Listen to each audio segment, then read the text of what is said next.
It's going to be great. I'm happy to be courting your daughter figure. Yes, I'm not taking the fall for this one. You're certainly more physically attractive than I am. Oh, God. Well, the tower is calling to you for sure. I'm in. I'm ready. Yeah, let the tower eat your blood. The tower it's hungry for your blood. Let it have a snack. I really hope they're doing something good. So You've only got to do this for like 30 more seconds. You'll be all right. Oh yeah, you're able to tell stories with your spines, and it's able to throw them wide into the world. Yeah. could I also aid this role? Yes. By just giving more blood. Oh, and won't I enjoy that? Like, Oh, yeah. She sounds a little bit dirty, but yeah. Demetro, more like defibrillator. I was actually going to tell that it just works, but now that you mentioned all of these factors. Yeah. I think that was a resounding success. One more and something fun happens. This may well be my time to shine. Oh my God, what is wrong with me? And then I'll walk away, because as I've learned, cryptic words, cool exit.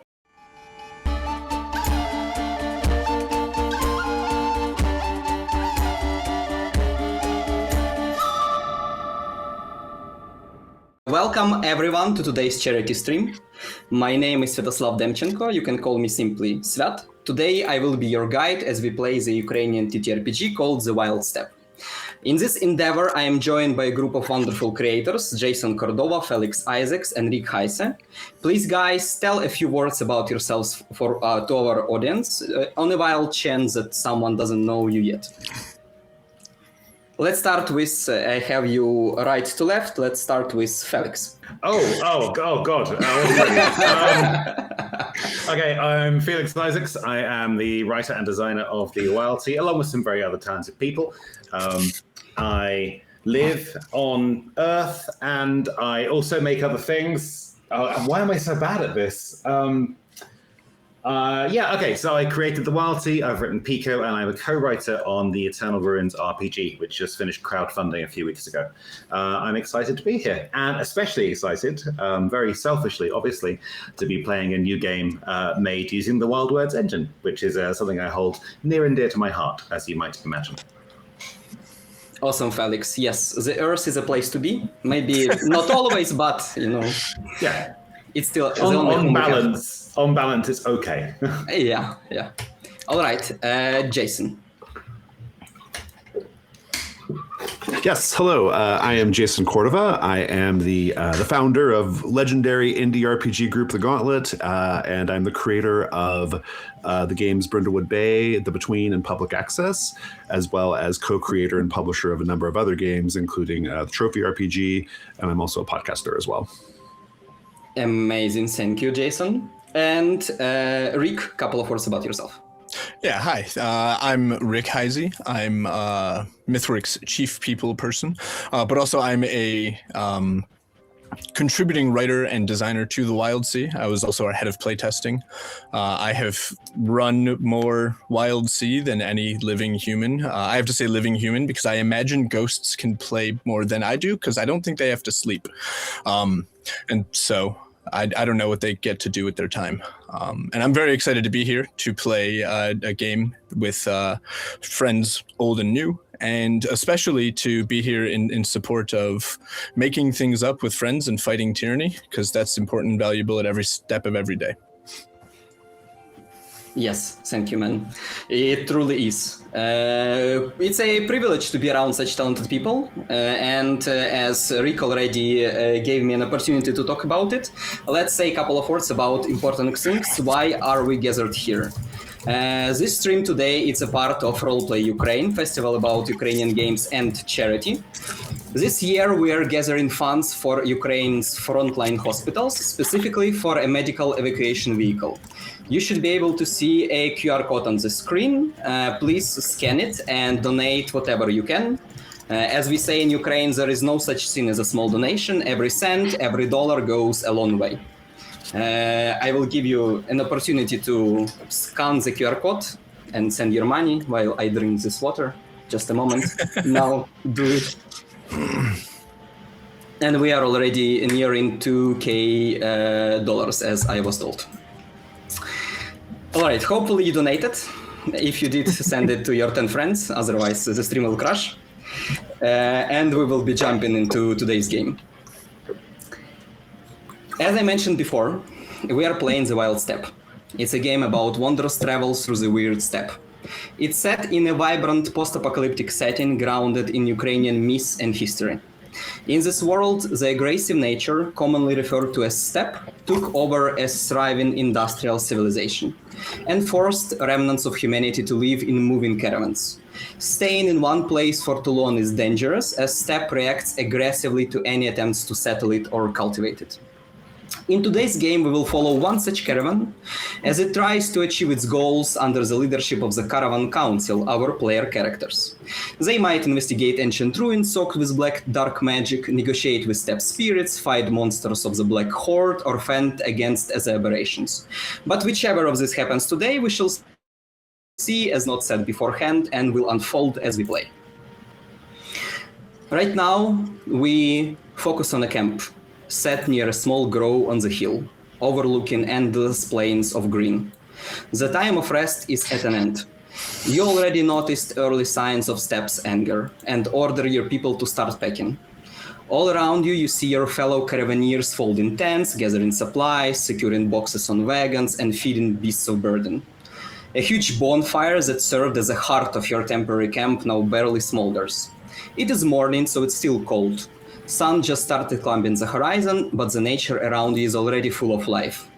You can hear birds chirping, buzzing of bees, dogs barking at occasional rabbits. The smell of bitter herbs and sweet flowers fill your nostrils. You gather near the central bonfire. People will be looking for guidance from the council, from you. Yet another journey is about to start, and you need to decide what goal your caravan is going to pursue. Let's go around the table. I will call you one by one. Present your character in whatever form you wish. It can be description, maybe a small scene of what they're doing. It's completely up to you. After you do it, I will ask you a set of questions regarding your character, your role, the caravan itself. Questions will be open-ended, so feel free to make up whatever, as long as your answers are in the spirit of setting pillars. After we have some answers, we will move on to another player, and then we will go to deciding on the goal of our journey today. Also, do remember that you have a set of Ukrainian names to the left top of the oval bar screen. You can use it as a reference to get a name for your character. Felix, while you're here with us right now, you are, right? Oh no, Felix cannot hear me again. Felix, are you here with us, buddy? He's restarting. Jason, let's start with you while Felix goes back. Sure. So I am playing Vassal, and Vassal is accursed by the ruin.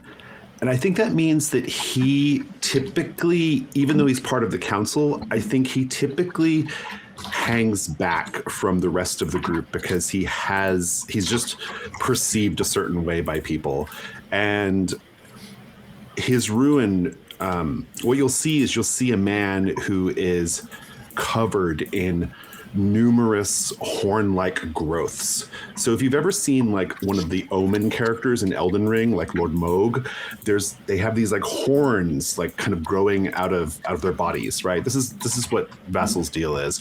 He has these horns growing out of his body, and they can't be cut. They're always growing heavier, and the ones that are on his head and face are eventually going to seal up his mouth and cover his eyes, right? But for now, he can still kind of see and speak. And we just see him kind of like hanging out on the edge. He is an artisan, and so one of the ways that he displays his talent, or one of the things he does, is he uses his little tools to sort of engrave knowledge of the old world that's recovered or that he recalls onto these bony growths on his body.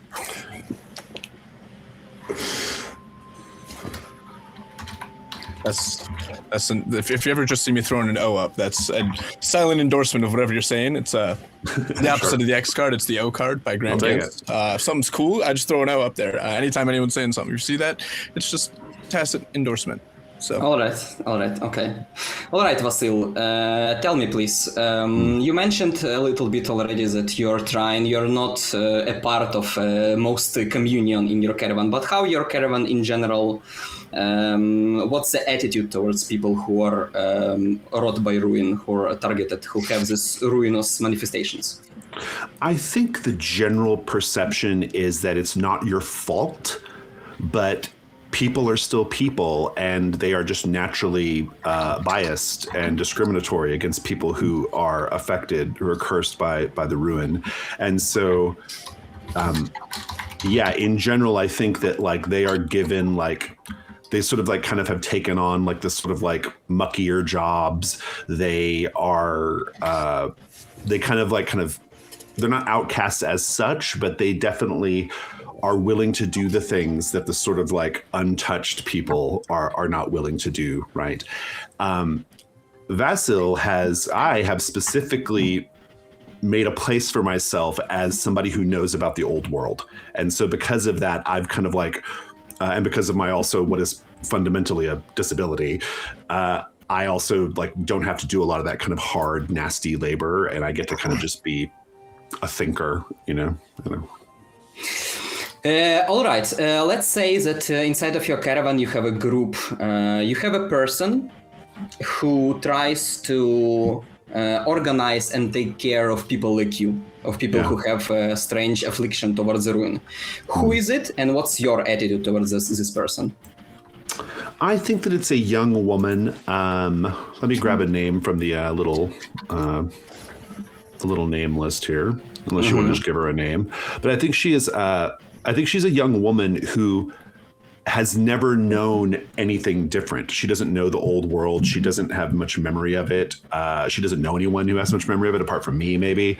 And so I think that she treats us all like sort of equal to everyone because she doesn't know any better, right? You know, she kind of has always known the ruins. Let's call her Olena. Perfect. What's your relationship with her? What do you think of her? I like her very much. It's almost like a kind of father-daughter relationship. I think I'm much older than most people in the caravan, and especially her. One of the things that I don't talk about often, but that we both know is going to happen, is that eventually these horn-like growths are going to grow in such a way that I won't be able to see or speak. And eventually the ones on my body are going to grow enough and heavily enough to where I can't move. And so they're eventually going to have to just leave me behind. And that's why I'm kind of carving the history of the old world onto my bones. And she helps me with that because I can't reach all the bones, right? I can't reach all the horns. So I will be a living sort of like document, essentially, whenever I can no longer be moved anywhere. So, or I can no longer travel on my own. A different type of fossil, so to speak, yeah. Exactly, yeah. Tell me a little bit about different stuff about your caravan. Let's talk technology a little bit, as you're an artisan. What in your caravan? What kind of technology you have in your caravan from the old world that you managed to scavenge or repurpose? Yeah, so I think probably I'm always on the lookout.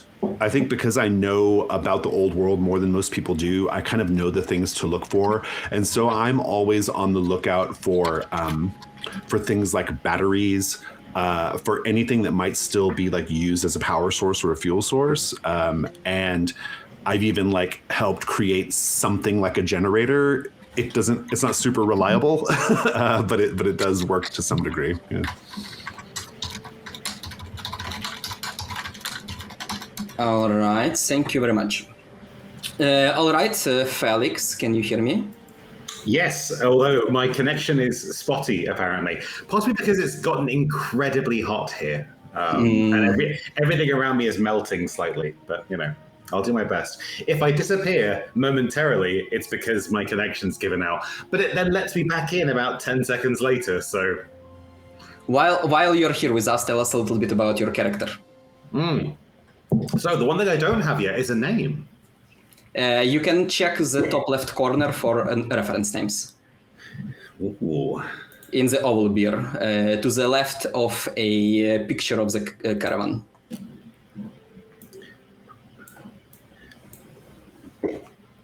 Oh, there is my name there as well. I forgot about it.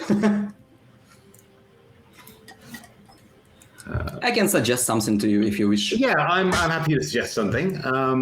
Describe your character, and I will think of something. So I am playing a hunter.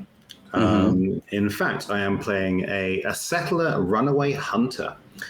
I think the most notable thing about my currently nameless character is my trained fox.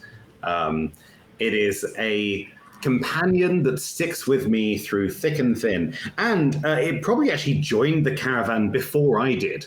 Like, the fox was the one that found this caravan, and I was the one that came stumbling in after it. Let's call you Dmitro. What is the name of your fox?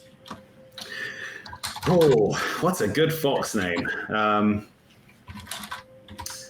See, I want to be really, really unuseful and call my fox Dog.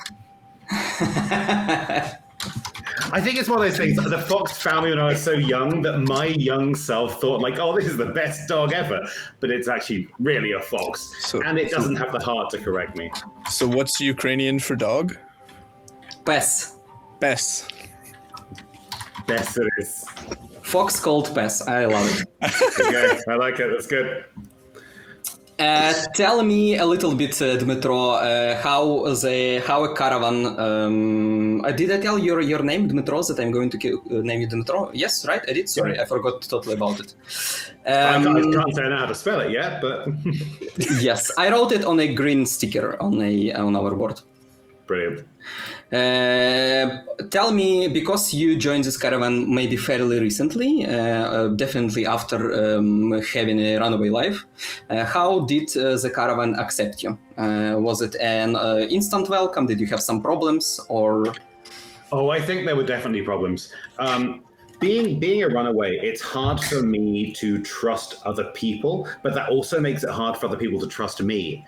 I tend to keep things closed off unless I really feel I have to share. It's a bit of a loner dynamic that I'm trying to train myself out of. This is one of those things where my character is used to being the lone, wolf, ironically, used to be a lone dog, lone fox, used to be the lone fox, but knows that that's not the best way to approach the steppe. They want to open up to people. They want to get better in social situations. They're just struggling to do it. So they're really trying. And that probably caused some friction early on with some of the caravan members. I have two questions connected to it. First one, there is someone in caravan who was very skeptical of you joining it, and he or she are still very skeptical about you. Who is it? Oh no. Good. Are you back? Can you hear me? Oh no! I think each time he rejoins, he loses my voice. He needs to refresh the page as well. Yeah. no. Yes, I can hear you just fine. Nothing never happened. This is one of those things. My internet is fine until something important happens, and it just goes, nah, whatever. I'm done for the day. Tell me, someone in the caravan is not happy that you're here still. Who is it? You can. The name is not necessary. You can think of a role this person occupies in your caravan. What he does or she. Oh, easy. Whoever maintains the caravan's wheels does not like me being around because Pest has this habit of slinking in and out of wheels as the caravan moves. And every time they worry about the fox, I worry about the fox, we clash. All right, we call him Dmitro. Bogdan. Is it fine with you? I once taught a student called Bogdan, lovely kid. So yeah. And Bogdan would worry about a fox, yeah? Oh, Bogdan, he was a character. Well, I have another very interesting question for you. Because you had some trust issues with the caravan, somehow you managed to find yourself in a position of power. You are part of the council. You are part of the people who are leading this troop. How did that happen, and why? If you need some help, you can ask other characters or players as well.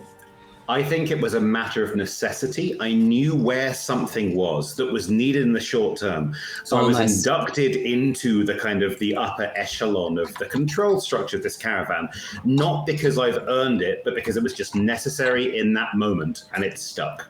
I'm not massively comfortable with it. They're not massively comfortable with it, but that's life.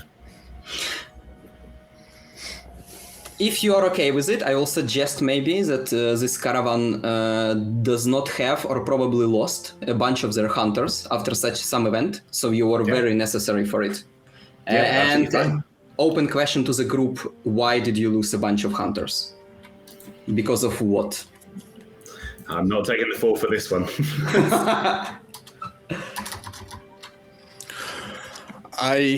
I'll go for it, Jason. Go for it. No, please go ahead. I want to hear Chip say. I think that there was some sort of storm, and there were a group of animals that beasts, creatures, whatever they may be, who learned to thrive within that storm, and we were hoping that if we could take out enough of the animals, it would weaken the storm, and it just wasn't the case. So your hunters went on this suicide mission, so to speak, and they actually never returned, right? Yeah, I feel like we were trying to clear a pass, if that's cool. Mm-hmm. Love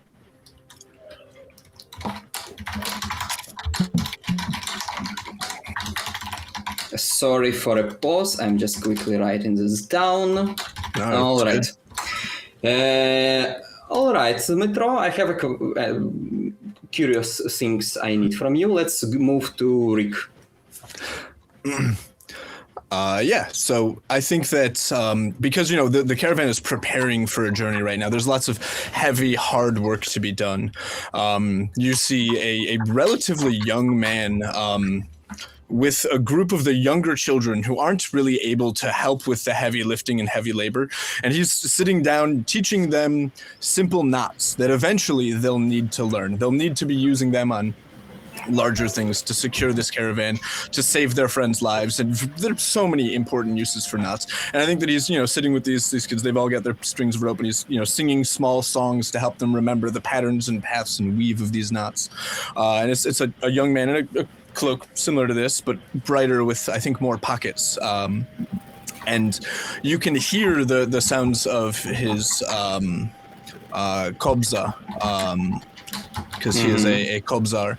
But it's not being played by him. It's being played by one of the kids who's just there hanging out because they're not ready to do they're not even ready yet for knots, but they're ready to learn the joy of an instrument. And this individual's name is Oleksiy Kazka. Fairy tale. They're steppe kissed. They're blessed by the steppe itself. Yes. I think that they were born in a storm, not the same kind that claimed those hunters, but they were born in a storm that paused for a moment while a meteor shower was happening overhead, and it was taken as a sign that this kind of marking happened. And then at one point he, went off on a small journey by himself as part of, whatever coming of age ritual is necessary. And the same kind of storm happened. And at his lowest point, there was a similar meteor shower as well. And he was able to return with confidence back to his caravan. And yeah, he's someone there to inspire and learn. He's someone who just seems to know these important things about our world, about the old world and about the steppe itself. And one of his aspects is unyielding optimism. He's survived the most dangerous and dire circumstances because the steppe wanted it. And thus he knows that everything will work fine. It is just how it is. Yes, Jason. I just want to interject really quickly. If you're into it, Ric, I love the idea of Oleksiy being, since you said the character a little younger, I love the idea of Oleksiy being like romantically involved with Olena. Because you're like blessed by the steppe, and I'm like her father figure who's cursed by the ruin. And I kind of and I know that like eventually it's going to be you and her and not me, and I kind of just like that tension. So I think that sounds cool. Awesome. I'm happy to be courting your daughter figure in this moment, and I think it also pairs into the unyielding optimism that I have, because I know that it's all good and going to work out. It's Right. Yeah. I think that's great. Sounds fun. And it's probably sometimes very annoying for Vasil. Yes, I because you're probably like, you know, you're a musician. You're probably you're certainly more physically attractive than I am, and you have this like optimistic attitude, and I just see like. I literally just see my demise, like that's and the gloom of the world. So yeah. And I've got a fox. I mean, you've given us such a way to preserve history in the present. You will be able to. If everyone dies, but your death will be able to leave such a lasting mark upon everyone in the world. It's tragic, yes, but you've done something wonderful with your life. And I reckon he would find that sort of cold comfort incredibly annoying. It's not meant to be cold. Yeah. It's meant to be warm. But then it can't get past the spikes. Sorry, let's go to your questions. No, it's good. It's good. You already sort of answered one of the questions I had, but I have one more. It's about you mentioned that you're teaching kids. Yeah. So I would ask you. Okay, I will ask you even two questions about it. Who is among your students, who is the most annoying yet talented? You know, he can do great things, but he's sort of like a, you know, he cannot sit in one place. He also does the tricks, etc. Oh, it's Mikola. Okay. Who is? Can you tell me a little bit about his family? What does his family do in the caravan? Names are not necessary, but like roles of professional. Yeah. I think that they do the food preparation. Okay. Mm-hmm. Yeah, they're like the group that does most of the they don't necessarily maintain the stores, but I mean they do in some ways. They make sure we have they're the people tracking to make sure we have enough. They're the people cooking to make sure we have enough. And I think they do our cooking. Okay, Mykola, the unruly child of caravan chefs. Yeah, he's learned a lot of these things because he's been working in the kitchen for as long as he's been learning alongside me, and so he's getting, you know, double the schooling in a lot of ways. And what sorts of teachings you think your caravan lacks? Like what sort of lessons you think would benefit your caravan, but you cannot do it, maybe because you don't have proper specialists or of different reasons, other reasons? I think I'm going to lean into because the pair of knowledges that Alexei has are Steppe and Old World. And I think I'm going to lean into just the feeling that we've been describing, that I think that we need more understanding of ruin. We need more understanding of this effect of the world that happens, because, you know, there's two sides of this, you know, beautiful coin that exist. And we need to understand more about that, because obviously, you know, some of our caravan is also affected by it. So. Okay, I have an interesting one to all of you, essentially. I think it's safe to say, judging by the answers we got so far, that you have more people touched by the ruin inside of the caravan, and attitude to them varies. But there is specifically, you tend to be outsiders, Vasil, and people like you. And there is specifically one group of people, influential, a faction inside of your caravan that is very much working against normalizing people like you. Who are they? What kind of craft do they practice, for example, or what kind of family are they?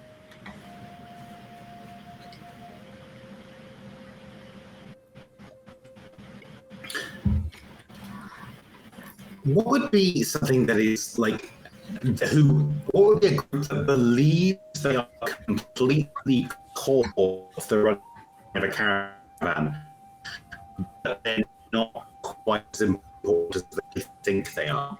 It's a. Yeah, I like that. That's a good idea. Can you repeat? Yes, say it one more time. I was able to catch it. It's people who believe that they are core to the life of our caravan, but are not as important as they think that they are. Oh, interesting. Oh, yeah. I feel like maybe it's I could see it, you know, people making like the canvas tops for the caravan, because it's important and valuable to have, but not 100% necessary all the time, you know? Yeah, maybe like tailors in general. Yeah, it's a useful craft, but it's not like super needed.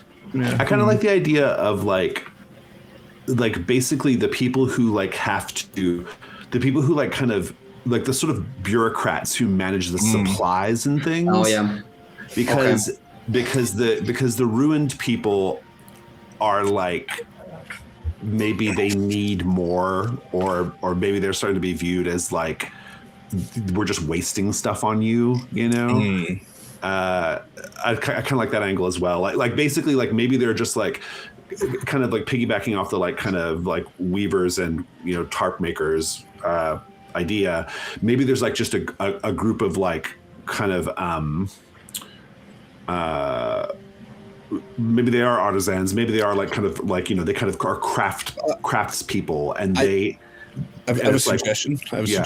I think that if we're going off of, you know, the people who work within fabric, what if, because, you know, paper is likely scarce and hard to come by, it's much easier to you know, sew records into fabric. And so like being able to literally keep a record in stitching, because, you know, you just pull some thread out and you're basically erasing, and you're able to have that kind of ledger. So we could combine those two ideas, if that sounds cool and fun. Yeah, it is fun. Yeah, I like it.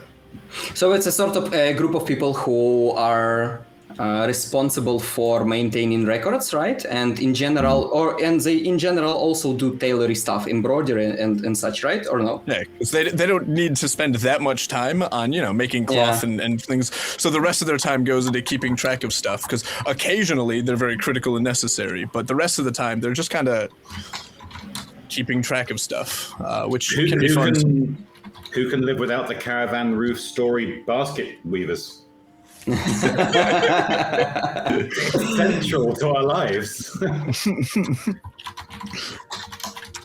I do like the way that they weave the stories into the caravans that do carry the children, so that way they have something nice to look at night. That actually does make them sound a lot cooler, to be honest. Yeah. I mean, it's very cool. It's what they're pretty cool. They're not like all ding dongs. They're a part of our caravan, you know. They're a part of our family. I will say there is a sort of matron to the clan called Irina Boyko. It's an older woman who is who has the most negative attitude towards people with ruin, and she is like the most open person who criticizes their appearance in the caravan at all. All right, awesome. Now that we have a general understanding of dynamics inside of your caravan, tell me, let's talk about the goal of your today's journey. The rest is coming to an end. You know, you need to move and you need to accomplish something during this journey. And it's up to you to decide what you want to accomplish, what you want to achieve, what you want to find. Is it some sort of resource you want to find? Do you want to meet up with some other caravan? Do you want to meet with some spirit for some reason, etc.? But it's up to you what you want to do. I kind of like the idea of like, we know up ahead there's like a narrow pass that's being guarded by like brigands or something, or some kind of like, you know, some kind of like evil tribe or something. And we're gonna have to figure out how to get past them, either dealing with them like martially or negotiate with them or something, but we know we're gonna have to get past them to continue on. Or finding a way to make a deal with some spirits to flush them out or something. Yeah, exactly. Yeah. Like, however we do it, we know it's coming up. We know we have to get. It's essentially like a toll booth, essentially, right? Like a toll pass, but maybe like with a slightly more like menacing, violent undertone to it. You know, so. So something like get through the gorge. I will. Yeah, exactly. That's perfect. Yeah. Love it. All right. Awesome. Before we set out on a journey, we will establish a couple of facts or rumors about this location. Essentially, I will ask you a small question, and you can answer it either directly, or if you have a map in your inventory, in your character sheet, you can spend it to establish a fact. So if you just answer a question, it's a rumor, no idea if it will happen or not, if it's true or not. But if you spend them up and add some fact in accordance to the name of the map. It will be a factual thing that you know will be there. So Felix, are you with us? I am. Right now? All right. I only have a drop for like 10 seconds at a time. Okay, all It right. seems to happen either every 2 minutes or 5. So if I ever just do I disappear from the screen on your side? Yeah. Yes. Okay, then yeah, if I ever disappear, just carry on without me and I'll be back in 10 seconds after that. Because when it does reload, everything's fine for a while. So, you know. You're so used to live in the steppe alone without people, so you just disappear sometimes. Yeah. It's my runaway nature. Yes, precisely. Mid conversation, and suddenly he's just gone, and all just Pess is just there, like. I have a question for you in regarding what awaits all of you at the gorge. Tell me what kind of danger, what kind of threat guards the gorge? See, it would be reductive to call it a simple threat, because most people would just say it's mushrooms of some kind. And the mushrooms could be delicious, but they can also be extremely threatening if approached wrong. So you're saying that essentially a specific type of mushrooms are a danger inside of the gorge. All right. Yeah, it could be from touching them, could be from eating them, could be because they're just so delicious you can't stop. Something about these mushrooms is threatening. All right. Vasil, let's say there is some manifestation of ruin in the gorge that you heard of. What is it, and how specifically does it manifest? I think in the gorge, the manifestation of ruin, I think there actually is a particular section that is always in complete and total darkness. It doesn't matter what time of day it is. It doesn't matter like the season. It's always perfectly pitch black. No light will penetrate it. Amazing. And so for a time, you're in total darkness. All right. And Alexei, tell me please. Okay, I have two interesting questions I can ask you, but let's say what sort of steppe spirit did you hear lives in or around the location?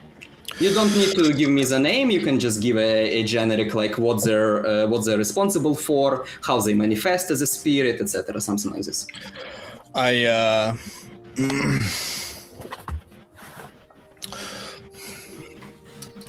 think that they influence and affect the winds, which plays into the mushrooms because it can strategically disperse spores, and whether that's moving them to you or moving them away from you, depending on their attitude, thought, and feeling. And so they're a spirit that is in many ways incorporated with the winds. That specifically pass through this gorge, because I imagine that it's through mountain passes as winds blow. You do get some haunting, howling sounds. Yes, amazing. All right. Cool. We have established a couple of things about your goal and what you expect to find there, and now we are setting out on a journey. Our journey will be divided into 2 stages. During each stage, you will be able to each do one task. Task is a sort of a thing that your character does in their spare time when they're not burdened by the chores they have to upkeep the caravan to work as their role. It can be either like one event, because one journey stage is in general a couple of days of travel. So it can be either one event, for example, for one specific evening you go for a hunt, or just a prolonged activity that you do when you have a moment of a free time. As we set out on the first stage of the journey, think about your goal, think about rumors that you hear about it, think about how do you want to prepare them, and tell me what are you doing during the stage. Generic things that you can do are, you can look for resources that you think you will need, you can craft something that you will think you need, you can create a location with the map you have in your inventory and investigate it to get the help or some stuff you need, or work on some different project. If you have some different idea, you can talk to different people, you can bond with someone, you can try to convince Irina Boyka to stop harassing you. But do remember that if you will choose an option to create a location from the map, only one of you can do it per journey stage. So decide among yourself who wants to do it. I have an idea for the map if no one cares. What I'm curious because I have a map that would be cool, but I don't have an idea for it. So I'd love to hear your thought. So I have this old radio tower in my map section, and I actually have this idea that we might be able to reach the missing hunters. Like, this is something I've theorized for a long time, that we can reach the missing hunters because they had some old world radio technology that otherwise hasn't, like they have it, but they don't have any way of like necessarily communicating with us. And so if I can find this old radio tower, I can maybe on an off chance try to make contact with them. But I think Irena is totally against this idea. She's like, you know what? The hunters are gone. There's nothing to be done about it. We have a hunter who like let's just keep going. We got to keep going. And so I think that's my idea. But if you have something, Alexi, I'd like to hear it too. No, I just had a spirit tree map location, but I really love the radio tower. So that's really very cool, and we should do that one. If you don't care, I mean, I'm more than happy because I feel like it's relevant. If we have some pals who are inside of a storm, maybe we can get some interplay with the spirit that's in this gorge. You know, I think it's great. I think it's good. All right. Do you want to go for it right now, or some of you? Okay, Felix is back. Do you want to go to the map locations that Vasily can create right now, or after you do your own tasks? Do you have some idea for something to do before that? The radio tower does sound pretty cool.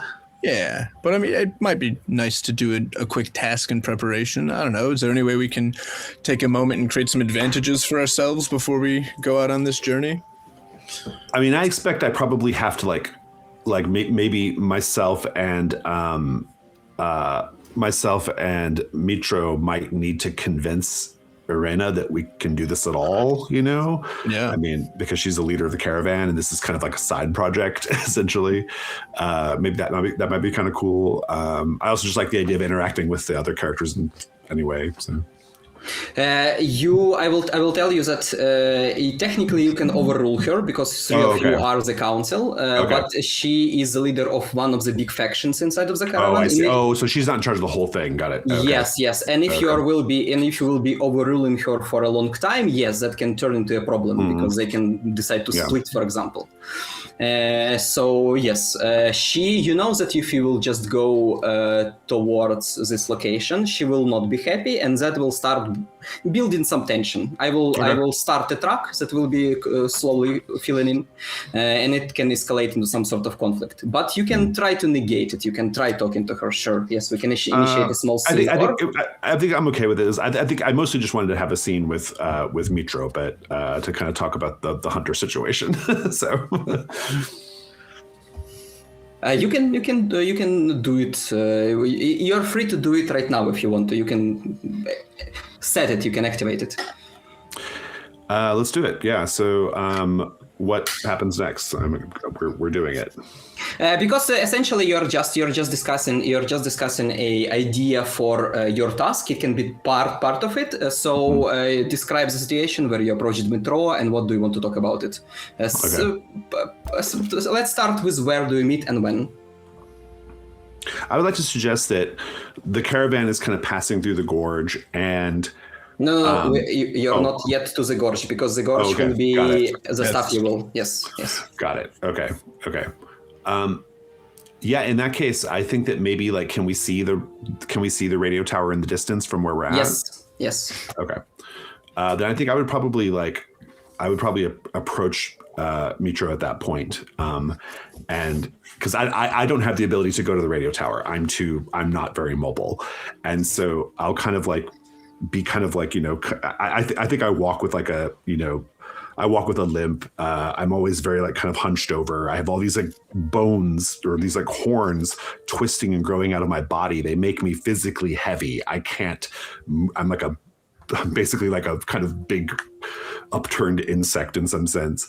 And I sort of, you know, I kind of like, I sort of like limp over to Mitro, and Mitro, you'll see that like I have a horn that kind of is like completely sealed up one eye, and then like half my mouth is sealed up, and there's just like a little bit of like one eye kind of sticking out of the growth, right, that you can kind of see. And I'll just say, you know, I'll be like, there it is. There's the tower. All right. While we are here, let's jump back to Alexei. Tell me, please, because you have an opportunity, and we know that you're probably going to go to this radio tower. Do you want to prepare somehow? Do you want to do something before we go to that location? Yeah. I'd like to roll to create some sort of advantage for us in one way or another, and I'm looking at my skills here, and I've got both sense and concoct. I feel like if because we can see it in the distance, maybe even just sitting out looking and, you know, trying to pay attention to this tower in the distance and just the land around us, seeing what's shifted and changed. Listen to the steppe, as I know the steppe listens to me when I am playing music and telling stories. What sort of an advantage you're... Yeah. Sorry, 1 second. Go for it. And yes, please continue. What sort of an advantage you're looking for? Do you want to, let's talk about the basics that you know right now. There is a radio tower, and because this radio tower is not consumed by the forest, and because it works, you can safely assume that it's probably occupied. There is some manifestation of ruin inside of it. So that's a factor to be aware of, that you would probably as a character know. What kind of advantage do you want to give your group? Is it some kind of inspiration, protection from the ruin? Do you want to contact some spirit or something else? I think that I'd like to try and understand this ruin that we're on our way to. Just get a little idea of it before we are right there, if that's at all possible. So. And you are trying to do it essentially by connecting with a step around you, right? Yeah, connecting with the step around me, and leaning into my old world and my step knowledge, and just feeling that out. And so I think, just trying to learn.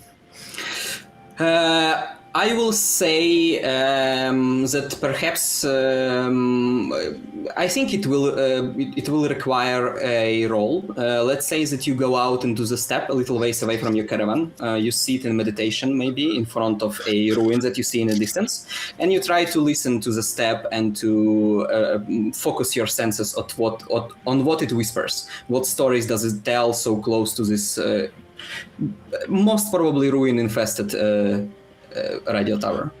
Yeah. Let's do. I would suggest that it probably would be sense. Cool.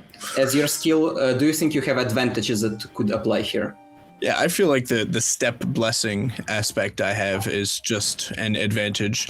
I don't think I need to mark it yet to increase impact, but I think that it's probably another die of advantage, I will clarify here because it works a little bit differently than the Wildsea. It does not give you advantage in itself unless it has an ability that does. Your specific ability tells you that you can increase impact essentially on any roll, which will yield you better result in broad terms. Oh, then I don't think that I do have any immediate equipment here that or any other advantages that I think will be helping me out here. So I think it's just the 2d6 then. All right, let's go for it. I don't think you don't have any cuts. There is no immediate danger, but spending a lot of time in a step alone, it's not a very safe choice. Yeah. I have a 5 and a 2. All right.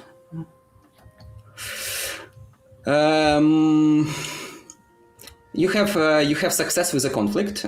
So you learn one beneficial fact about this radio tower that will be useful for you and your group. What is it? I think that I can see the same kinds of protrusions that are on. Oh shoot! I can't remember your name right now, Jason. Yeah, Vasil. So, yeah, thank you. The same kinds of protrusions that are in Vasil that are like on this building itself. I am hopeful that it is extending its range, because that's something that I know vaguely about radio towers, because I have 1 rank of old world knowledge. That's more than I have, to be fair. As far as I'm concerned, it's a really impressive sculpture. You sense, because you sense it all through essentially your connection to the step, you sense unease, you sense revulsion, and you sense that there is this dark roots of these bones that are growing from the earth and encompass the radio tower. And you feel the step is angry, but for some reason it cannot do anything with it. You do not know why, but it happens a lot. You can find these locations touched by ruined, and step for some reason is powerless near it. It has so strong connection. You can see sort of after you finish this meditation, when you will return to the camp, you will continue to feel this sort of revulsion towards Vasil as well. When you just near him, you will just continue to feel this remnant of a step anger, of a step hate towards this bonish structure. It will linger with you. You can write down in your there is temporary aspects to the right and a bit lower below the aspects, and you can write down a revulsion towards ruin, and let's say it's a minor thing, so let's say it has 2, it's a track of 2, the length of 2, and it influences all of your actions that you do towards creatures infected by ruin, objects, etc. But yes, on a plus side, you do understand that probably Vasil, because of his connection, would be able to connect with this radio tower and use it. What do you do with this knowledge? I think that I don't seek Vasil out, because apparently I'm not feeling very warm towards him. But I know that I will be seeing Vasil, and I think I just hold on to it until then. And I think that I'm just sitting out there for a little while, trying to reconnect with the step before I go back to the caravan. Because even sometimes the caravan isn't quite even the step. Yes. But eventually, if that helps. But yeah, eventually I do filter back in, and because I imagine all 3 of us end up meeting before we leave off at any moment to go anywhere, do anything. Yes. And yeah, it's I think I come to Vasil eventually when we meet, and it's the tower. Well, the tower is calling to you for sure. You seem even more reticent to speak to me than you normally do, Alexei. What did you see out there?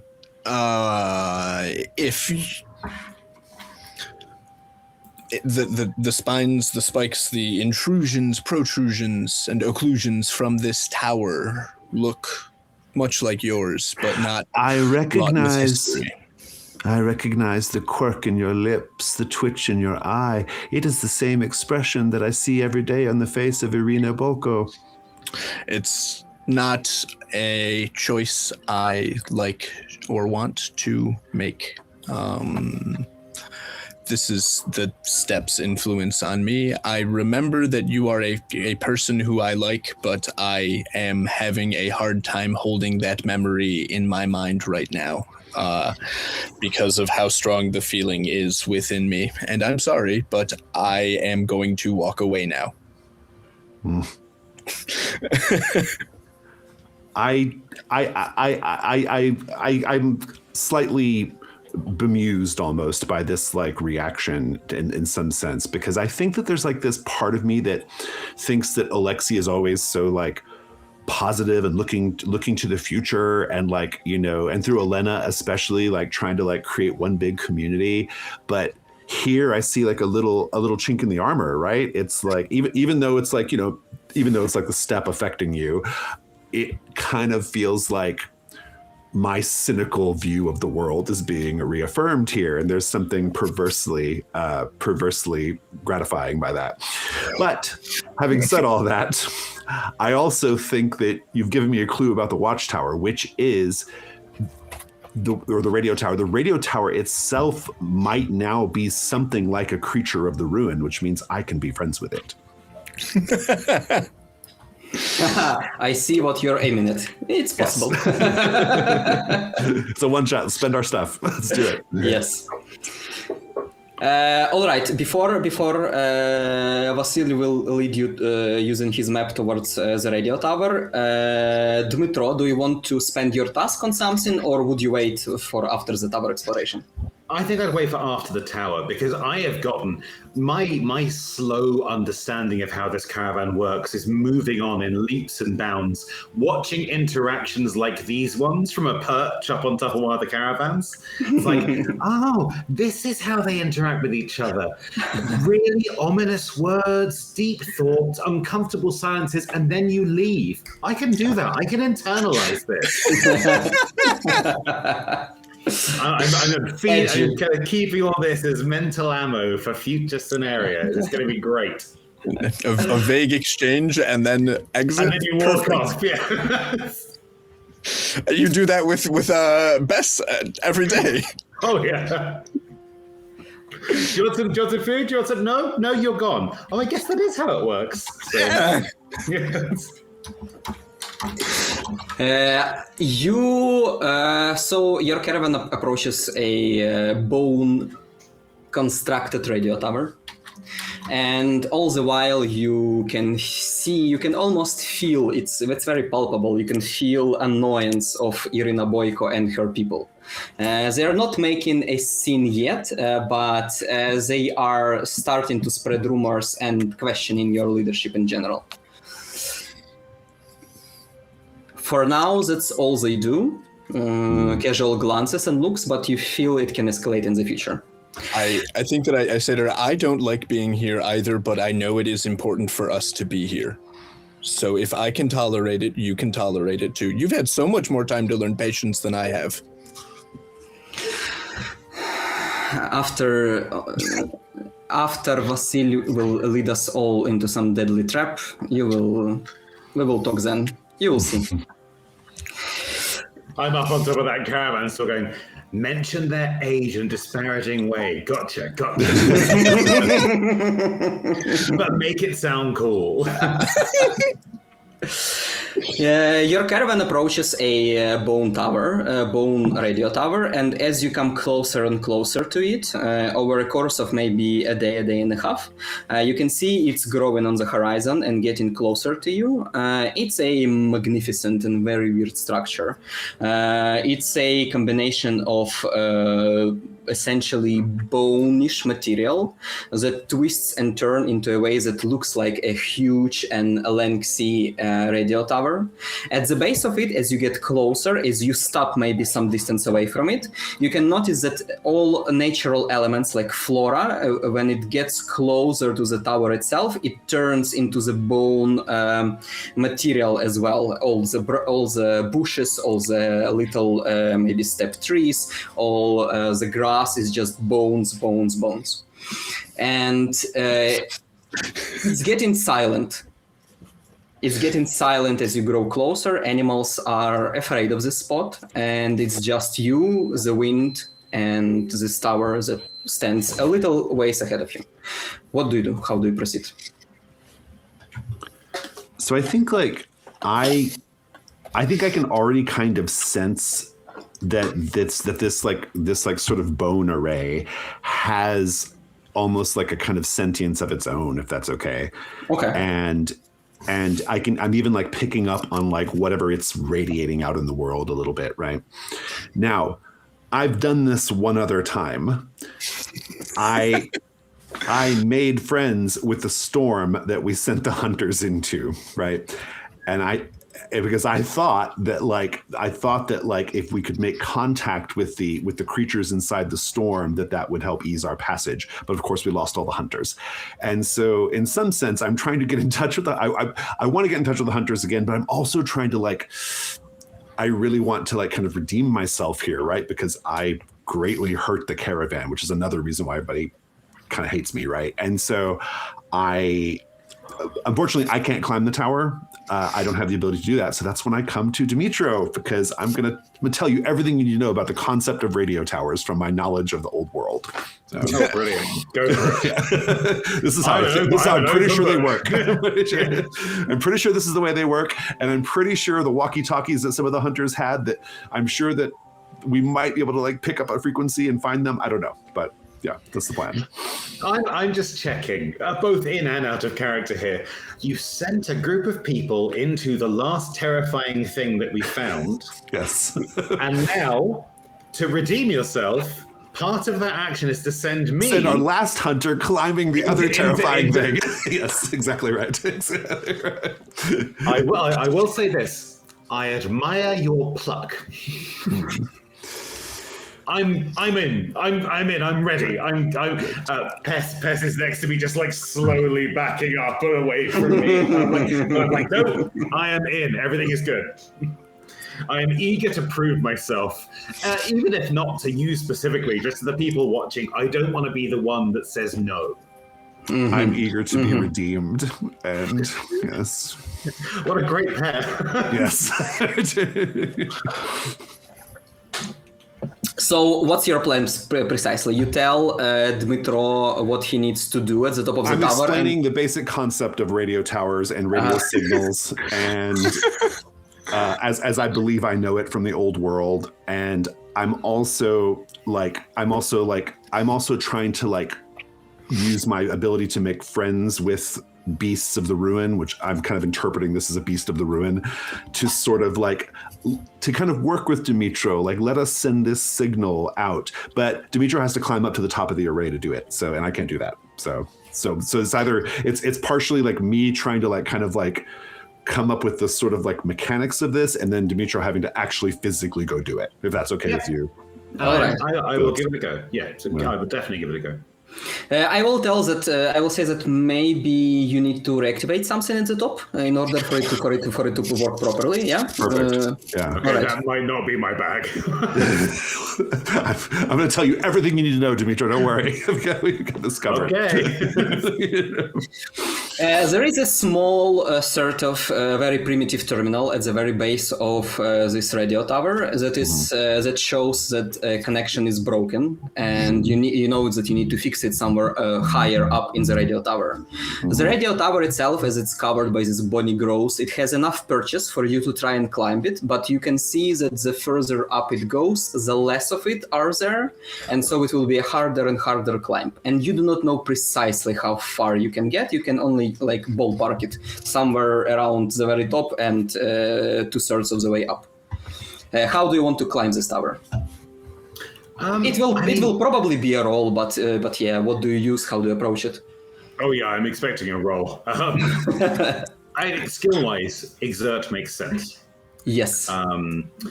There aren't that many things I can pull from. I mean, my fox is not going to help me climb this. So there aren't that many things I can pull from on my character sheet, apart from I have strong rope as a piece of equipment. Nice. Oh. And if anything, I know I will still have to kind of climb up to attach said rope, But it might actually make it more easy for others to follow me who might not completely futz with whatever I need to do at the top. So I may theoretically only need to climb up to make a path for others to do the more technical stuff. If you wish to spin it this way, it will work. But I will also say that like having a rope while you climb, it's also gonna be useful because it's a sort of small protection. You can just use it to secure yourself and make sure you don't drop far down below. But I'm not gonna turn that down. it works in many ways, so you can use it as advantage for sure. Do you have anything else that can give you advantage or some benefit, or that's it? Not that I can see instantly. However, I do have Stepwise, which lets me mark it, tell a secret of the step connected to the location I'm exploring. If I could theoretically come up with a secret related to the surrounding trees and make it easier to climb, then I could get like a head start on the lower, harder to climb part of this tower, maybe. I would say it totally works. Describe mark your aspect. Tell me how it looks like, and we'll say it will give you an advantage on this roll as well. Okay. So yeah, I think the what do the trees around us look like actually? If you give me a brief description of those, I'll springboard off that. What are the trees surrounding us? The ones that aren't all bonified. That's gonna be tough. I will say, because it's a secret of a step, let me give you something small here. There is a big sort of branchy oak that is sitting on the other side of the radio tower. It's pretty high. It goes pretty high up, and for some reason, it's the only tree in the area that is not bonified. Perfect. That's exactly the kind of thing I need. Then in that case, I think my secret might be some of these oaks internally are hollow. And I think I might be able to crawl up the inside of this trunk, although it looks reasonably healthy and not encased in bone. The tree itself may be dead, but just stout enough that I can climb the inside of it to get some height on this tower, then make a leap over to it and continue my climb from there. All right, cool. The tree is already a skeleton of a tree, so it didn't turn into a skeleton. This step understands thematics very well.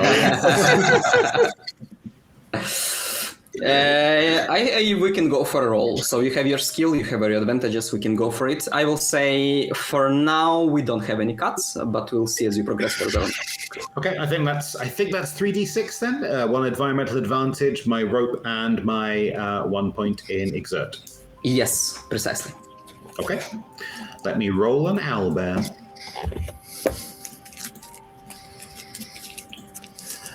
I have rolled a 5, a 4, and a 1. That is a conflict. So there are a couple of things. When you were climbing up the hollow oak, you felt, it's a passing feeling, but you felt as if there is something around you. Like there is some sort of presence and the air inside of the oak. It felt different than the one outside of it. You maybe did not pay too much attention to it, and it didn't escalate into anything dangerous, but you just had this strange feeling while you were climbing up. Oh, I think I was definitely paying attention to it, but only in the way that you desperately ignore something that you know is important. Yes, nice. It's like you feel something brush your face, and internally you just think, that was nothing. I know that was nothing. That's definitely nothing. Like... But as you climb up and as you jump off the tower to a radio tower itself, you successfully get to it and you start climbing further. But the further you climb, the more you start feeling as the tower underneath you, it starts to move and it starts to groan and it starts to twist a little bit, and it's as if it's coming to life, but very, very slowly. Oh, wonderful. And you will say you climb around halfway up to the point that you need to do successfully. And at this moment, you see that some of these bony growths are slowly moving towards you with a unknown purpose. I mean, unknown purpose, known or not, probably not good. I will shout down to my boon companions, letting them know what is happening and asking very quickly, do they have any advice? But at the same time, just in case they don't, I'm kind of holding on, I'm tying the rope around a part of the tower that seems stable, and then like unclasping my hand axe with my other hand, because like there is a chance I may need it. I know that, again, based on the mechanics, I know that's probably going to be cut involved if I have to roll anything, because hanging off a tower by one hand on a rope trying to hit bones with an axe, it's not the easiest thing in the world. But there is always the chance my people on the ground may be able to help me out. So I want to give Alexei a chance to speak, but I do have an idea if you don't, Alexei. Yeah, I have a thought of something that might be helpful here.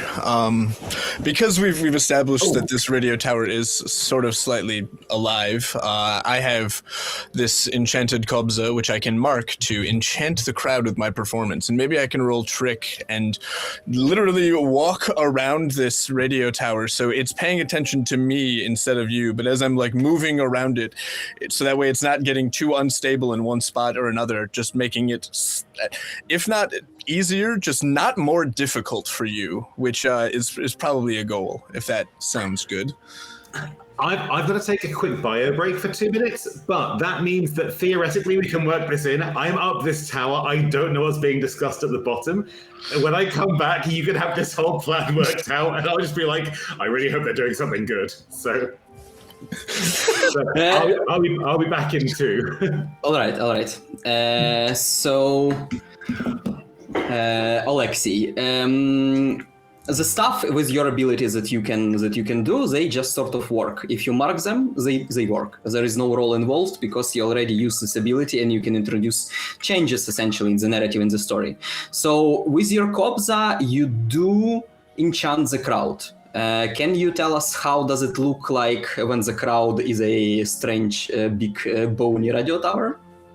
I think that it's what the camera sees, because it's not just the big bone radio tower. I think that as Alexei is playing this beautiful haunting music, because as I was listening to Kobza music, I noticed a lot of it is this like powerful and haunting stuff. So even more, echoing in this place and space, but with all the bone spikes to bounce off of.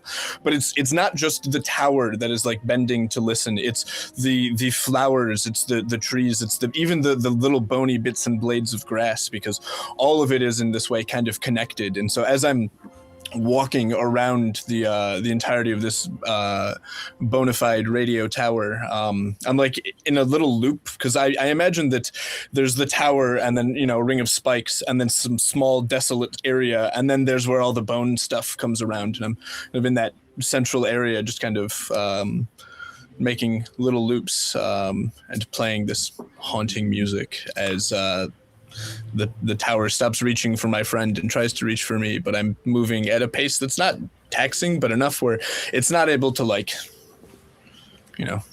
should like to add. I should like to add that my half of my good eye is rolling so hard right now at your beautiful approach to this problem. It's actually a very, as you described, it's a bit haunting, very beautiful music that fits this bone area very nicely. And as you said, bones are slowly, they are forgetting about a small little hunter that is climbing them right now, and are slowly trying to focus on you, Alexei. It's not an issue right now for a certain moment, but you see that the longer times progresses, the more it speeds up. The more it becomes active, the more it becomes aggressive. Yeah, I think the song that I'm singing is one that I'm trying to figure out about something that's about the harmony of the steppe and the ruin, but I can't figure it out, and I'm angry that I can't figure it out as well, because I'm upset that I'm having to do this in this space, you know? Vasil, as you roll your eye on this performance, you do notice that because of a movement of the bones, you see that a part of the central area of the radio tower got exposed a little bit, and you see, and in the middle of it, it's well below where Dmitro right now, and it's a little ways off from where you stand. You see a thing that looks like a small, it's a size of a watermelon. It looks like a heart, but which is made from bones. Essentially, it's a heart pierced through many bones, and it stands in the middle of this radio tower, but like below Dmitro, but a little ways above you. Yeah, interesting. Can I tell what? Like, is this might this be useful to what we're trying to accomplish here? You have a dot in ruin, right? In ruin knowledge. I do indeed, yes. All right. So you have a couple of guesses. You think it might be, first of all, it might be a shard. Okay. Second of all, usually, not always, but in a lot of places that you've seen and met and interacted with shards, they were also like a source that was powering something else, like a different manifestation of the ruin. Does it look like it's currently alive, or is it powering this tower currently, or does it need something? To be honest, how do you want to spin it? It can be both ways. Do you have some good idea about one directional or other? I think in order to get I think what I might need to do is, I know I've been like resisting like climbing anything because I'm not great at it. Yeah. But I think if I can go up there and essentially do what's the equivalent of like, you know, the like clear on the heart, you know, this world's equivalent of that. If I can get the heart to start pumping, that might actually like cause the bone growths to, rather than work against us, to actually start radiating the signal that we need, right, and to receive the signal. All right, cool. That can work. Dmitro, you're hanging at the middle of the tower, a little bit further ways up the middle, and you see Alexei walking around the base of the tower playing his kobza, and for a second the bones are not focusing on you; they're focusing on him. Nice. You can see the entire forest more or less bowing in to listen. This horrible skeletal dance tracing me around this circle as this, again, very haunting melody is playing on up. And you can hear Alexei angrily singing a song about trying to unify ruin and steppe. So angry words and then unexpected movement. This really is the way to go. I'm internalizing this. I'm learning how this caravan works minute by minute.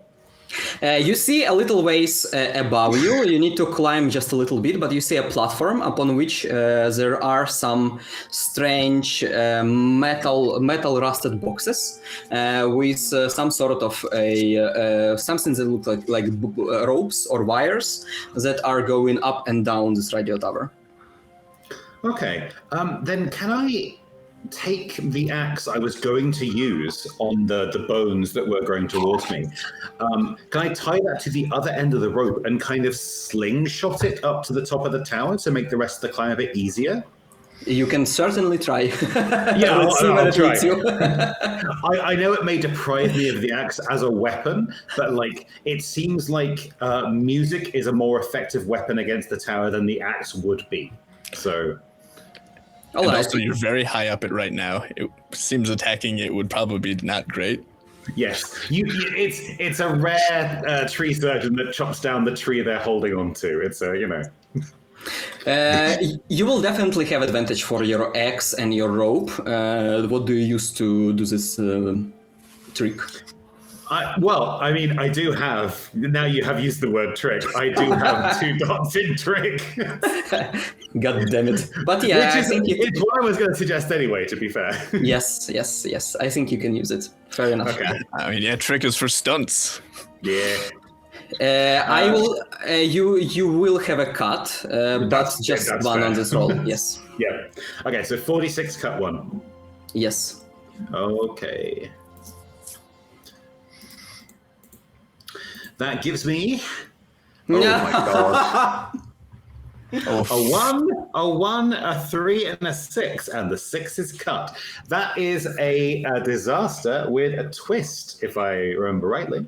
Yes. Well, what was the most horrible thing you were afraid of? You start to fall. I think that's not the thing I was afraid of most. Okay. I think falling, yes, but falling off the tower, no. Falling into the tower, yes. Oh, nice. All right. Okay. All right. So you sort of overswing. You do not reach the platform exactly, and you start falling into the heart, and all of these bones are slowly closing on around you as you fall further and further down. However, we do have a twist, and a twist when you roll double on the dice, we can introduce a twist into the scene. It's generally suggested by other players and then accepted by the one who rolled it and the GM together. So Jason and, I will call you Vasil and Alexei, you can suggest what kind of a scene changed in the scene. It can be either, it can be something beneficial, it can be something not beneficial, it can be something just neutral. The only thing that twist cannot do, it cannot negate the result of a roll. I have an idea. Go for it. So, you mentioned there's this heart, and I've kind of established that it's not beating currently. Yes. And I think the reason why it's not beating and therefore the tower is not working is because hearts need to pump something. They need to pump blood, right? And so I kind of like the idea that Dimitro has inadvertently fallen into and become essentially fallen into what is the bones like sticking themselves into Dimitro's body in order to extract not all of your blood, Dimitro, but enough of it. And we'll see Dimitro's blood racing along these tracks of the bones, which will allow the heart to start pumping again. So it just kind of worked out, you know? That's my idea. Dimitro, more like defibrillator. It's not Defibro. You also just could have gone. A little bone blood transfusion. That's what we have for a twist. Yeah. You got to get the platelets started so that way you can get everything moving and going. And I mean, you also could have gone with Dimitro, more like Dimitro. Anyway. Oh, yeah. Okay. Thank you. Yeah. I love it, but tell me, Felix, do you accept it? Oh, 100%. If I'm going to get hurt anyway, I might as well get hurt knowing that something good might come out of it. So I am all for this. Yeah, let the tower eat your blood. The tower it's hungry for your blood. Let it have a snack. I keep telling myself the Lost Hunters are doing something good too, so it's all good. I'm having sacrificing hunters again.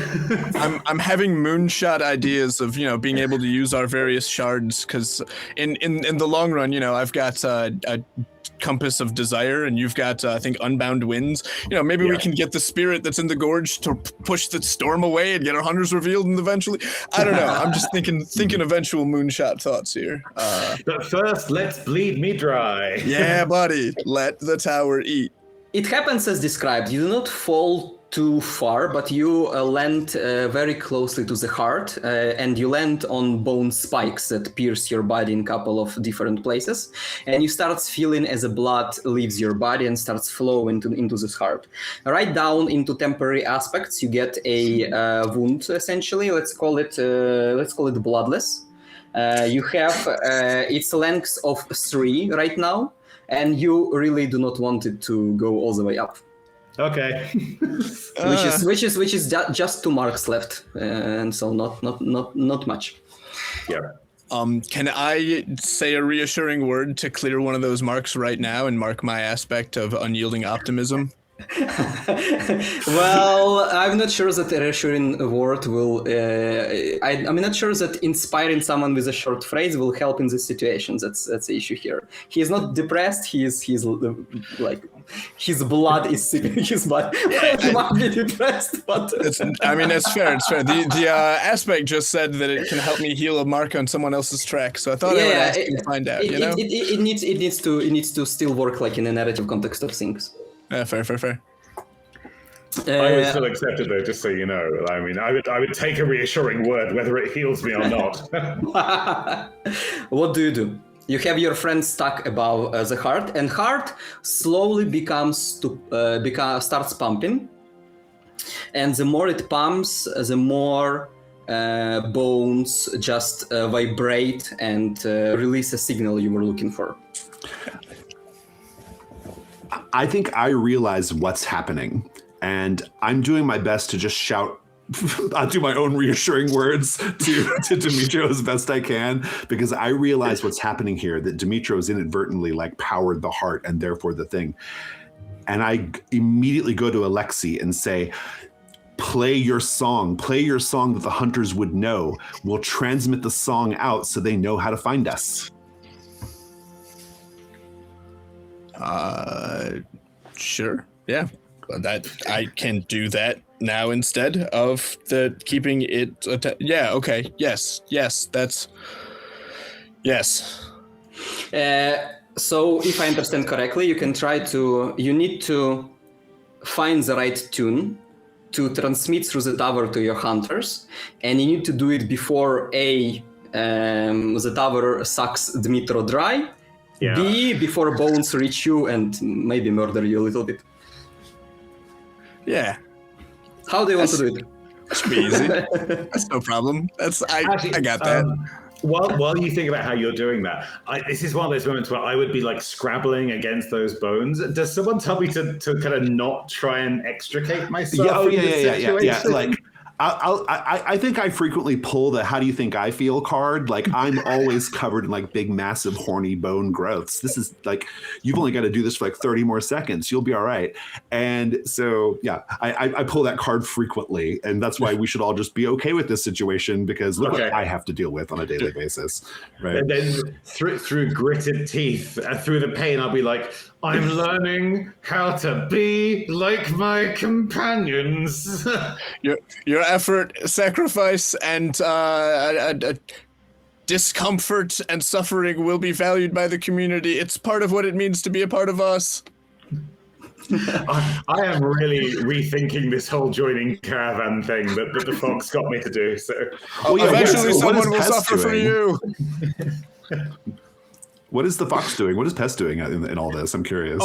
But believe me, if there is music being played, that fox is kind of leaping and gambling around the legs of anyone that's playing it. So it's just happy. It's having the time of its life. All right, Kobzer, what do you do? Yeah, I think that I think that as mentioned before, I have this shard, Compass of Desires, and I think that I'd like to use that in concert with this tower to as Vasil suggested, get in contact with those hunters. And because that's we want to find them, we want to locate them, we want to get in contact and connect with them. And I think that he in order to use this shard, it's a small bit of this crystal, and he's using it. Mm-hmm. Actually, he starts then playing the kobza with that shard instead.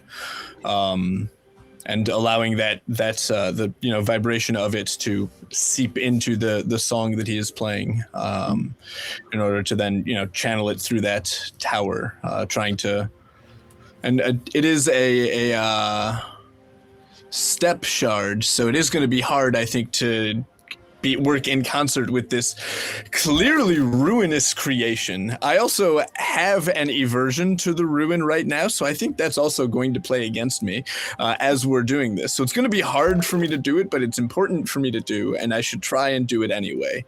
At least you got blood. That's true. At least I have blood.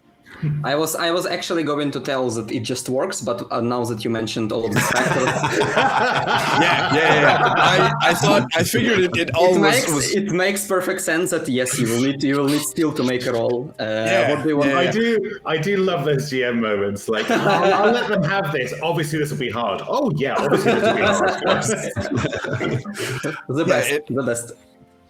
It felt appropriate here. I've got these issues affecting me. And I agree. Remove one mark from aversion to ruin. Wonderful. Yeah, I'm kind of getting myself all up in there. I don't have a choice but to. Yeah, you and me both. Yeah, it's true.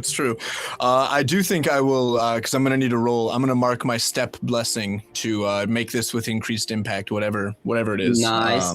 Because I think that's helpful and valuable here. And I think it's probably, because last time I rolled trick, but I think this time it is perform that I'm rolling here. Perform, and I'm burning, of course, my shard. So does that give me a die of advantage as well? Or is it just letting me do it? Because that makes sense if it's just letting me do it. Yes, in this context, it just lets you do it. But I do remind all of you, because this is a complex role, which involves also your characters as well. So if you think your actions can somehow give an advantage, you can chime in. So what about my thing that lets me, like, for a short period of time, befriend a creature of the ruin? Can I do that now to, like, make this easier for Alexei? Yes. I will tell you. Prime the tower, I suppose. You can do it, and as you do it, you can feel there is some sort of presence inside of these bones, and it wants to make you part of it. It wants to bleed you dry, it wants to consume you, it wants to take your blood, take your bones, and makes you a part of it. How do you want to distract it or slow it down? Because for a second it considers you a friend and you have a connection to it. You can sort of translate your thoughts, your ideas to it. What do you do to get this advantage? I actually think it's going to be a very physical sort of thing. So I have all of my bony growths. I think I actually allow the bones of the tower to, like, fuse with my bone growths, and we almost do like an Avatar kind of thing, right? Like where we're kind of like, kind of like psychically connected, and that's enough time to distract it from its, like, ravenous nature so that Lexi can complete this transmission. Especially because you have history on your spines. Yes. All these stories that are deeply connected to you and this new bit that is you. And I imagine now there's this promise that it can transmit story. It can transmit tale. Yeah, it's almost like I like the idea of it's like in a weird way it's like story time with this like creature, Yeah. And it's learning, you're able to tell stories with your spines, and it's able to throw them wide into the world. Yeah, that's good. Who knows who could hear it? Hey, crazy bony radio tower, here is a book you might like. It's written with my body. All right, it makes perfect sense. However, take a look at your character sheet. There is you can see just in the middle, there is a step and a ruin with a track below it. Mark one checkbox for ruin. I will explain what it does a bit later, but you're coming in a very close contact with the ruin, and it starts growing on you more and more. Okay. And I have to mark one because I used a step shard, correct? Yes, you mark step, one checkbox for step. I don't want to be left out of all this. I wanted to do it a bit later, but yes, you can mark a ruin as well. I was going to say, rather than marking a ruin, because I'm happy to do that later, could I also aid this roll by just giving more blood? Like, no. I've already got a track for it. There's a track I can mark. So, Jesus. It's always a good response. Let's see. I see here a couple of options. First of all, you can just give in to it. And we will say that you lose consciousness as you have very little blood left for you to provide sustenance. And we'll see where it leads you, whether the guys will be able to save you quickly enough. But it would also be an automatic success on the roll. Another option that you could be plausible here is that if you have a way to sort of give, if you know how to give this tower just a little bit of blood, but do not kill you outright. If you can think of how to give it like a balance, how to fight against it, but still like in a way to like just give it a little bit, but then pull back. And that would be a roll. Could I theoretically use my skill in hunting, which I assume comes with things like sectioning, skinning, and bleeding animals as well as part of the hunter thing? Okay. Essentially, that's awesome. Yeah. To kind of tourniquet part of my body and then like bleed a part of me out. All right. Yeah. Let's do a quick roll to see how successful it is. Yeah, I'm fine with that. Am I just using the dice from hunting? That feels appropriate. It's just 2d6. Yes. Okay. Yes. Let's hope I roll better than last time.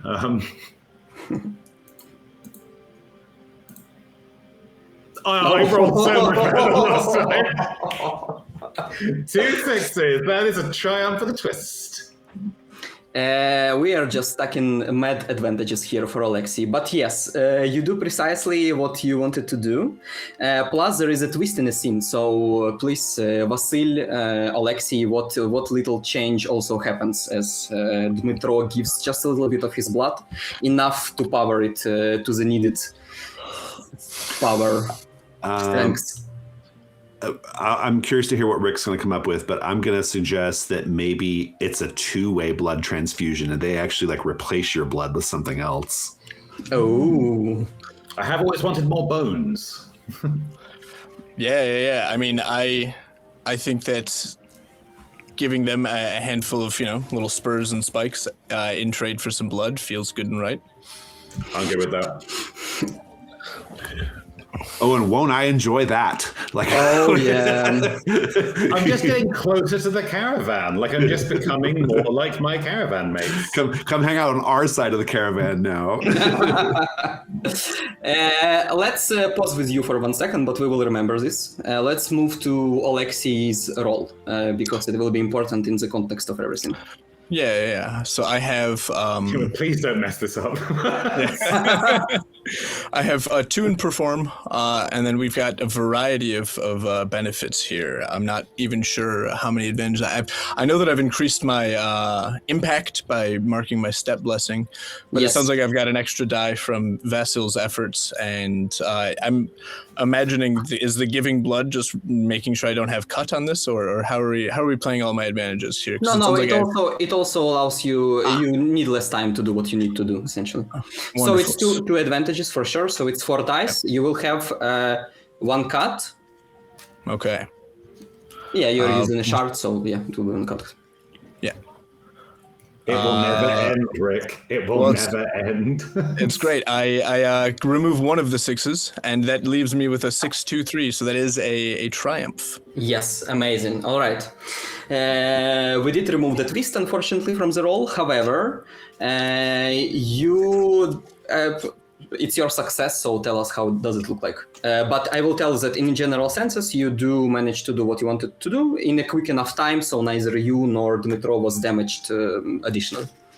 Yeah. Much appreciated. I think actually I'd like to first put the camera in Vasil's hands, because you're the one who's like directly interacting with this heart, and the song is going to be coming out from you. So what have you done to interface with the heart to make sure that this song is going to be able to pour through? I'm curious about that. I think the key is that this part of the stories that I'm telling to the tower by being grafted with the tower bones is I'm relaying the stories of the caravan back when the hunters were with us, back when the caravan was whole. And so a part of this is all about like getting them to like empathize with the caravan and kind of the way it was, and in particular through song, right? And so this song that I think that is being played, this that you're kind of sending out, it's something that would have been beloved by the caravan back in those days and happier times. And so basically the bones are kind of like recognizing that in the story and therefore working with us to like transmit it out. I like that. I like that quite a bit. It's as though the entire area surrounding not just the tower itself, but the flowers, the grass, the trees are all acting as this signal space.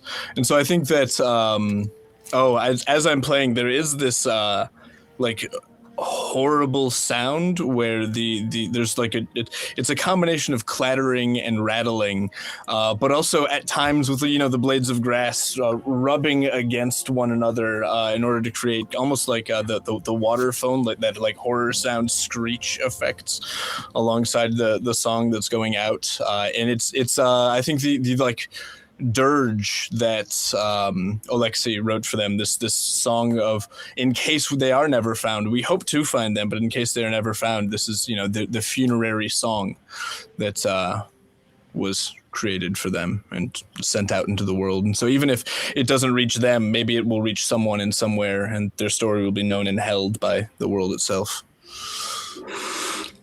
The very top of the tower, it opens up. The bones on top of it forms something like almost looking like a dish that rotates in a certain directions, and then you can hear this music emanate through the steppe, reaching further and further away from you. As it does, you can see the whole radio tower is sort of like, it vibrates for a bit, and then it sort of sighs. And you see a heart starts being pulled up and closed into the bone, and it releases you, Dmitro, as you fall down onto the ground. When you lose consciousness for a little bit, but when you come to your senses, you can see that you can feel them almost. There is a certain connection now between you, the tower, and Vasil, as you see the small bony growths that are starting to cover your body. Replace. I think Pest would probably like lick a few and then just take a few steps back. Like I'm a little bit close to my cavern, maybe a little bit further from my only real friend. Oh. Place a place a check mark in the ruin track if you didn't before, and actually place 2 because you had a prolonged and very strong contact with it. And replace, instead of bloodless, let's place, you write it as you can write it as a bony growth, for example, and make the size of it 5. Okay. Done. You hope that the message will reach the hunters. The signal echoes through the steppe, and you think you've done something good here. The radio tower itself, for a moment, relaxes, and it continues to vibrate, but it does not pay attention to you, not now. Well, I think that was a resounding success.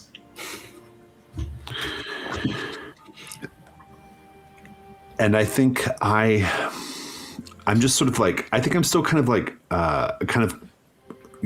detached myself from the bone tower, and I'd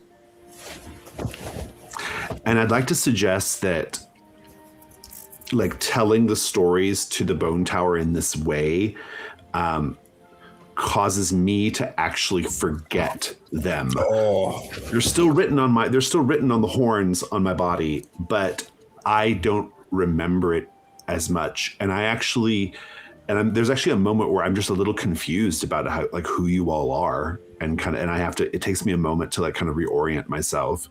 And I think that's sort of the reflection of the ruin that I've gained, which is like, I'm actually like kind of forgetting, like previously I was going to like lose all my mobility and my vision. And now I'm going to also possibly lose my actual memory of it, you know?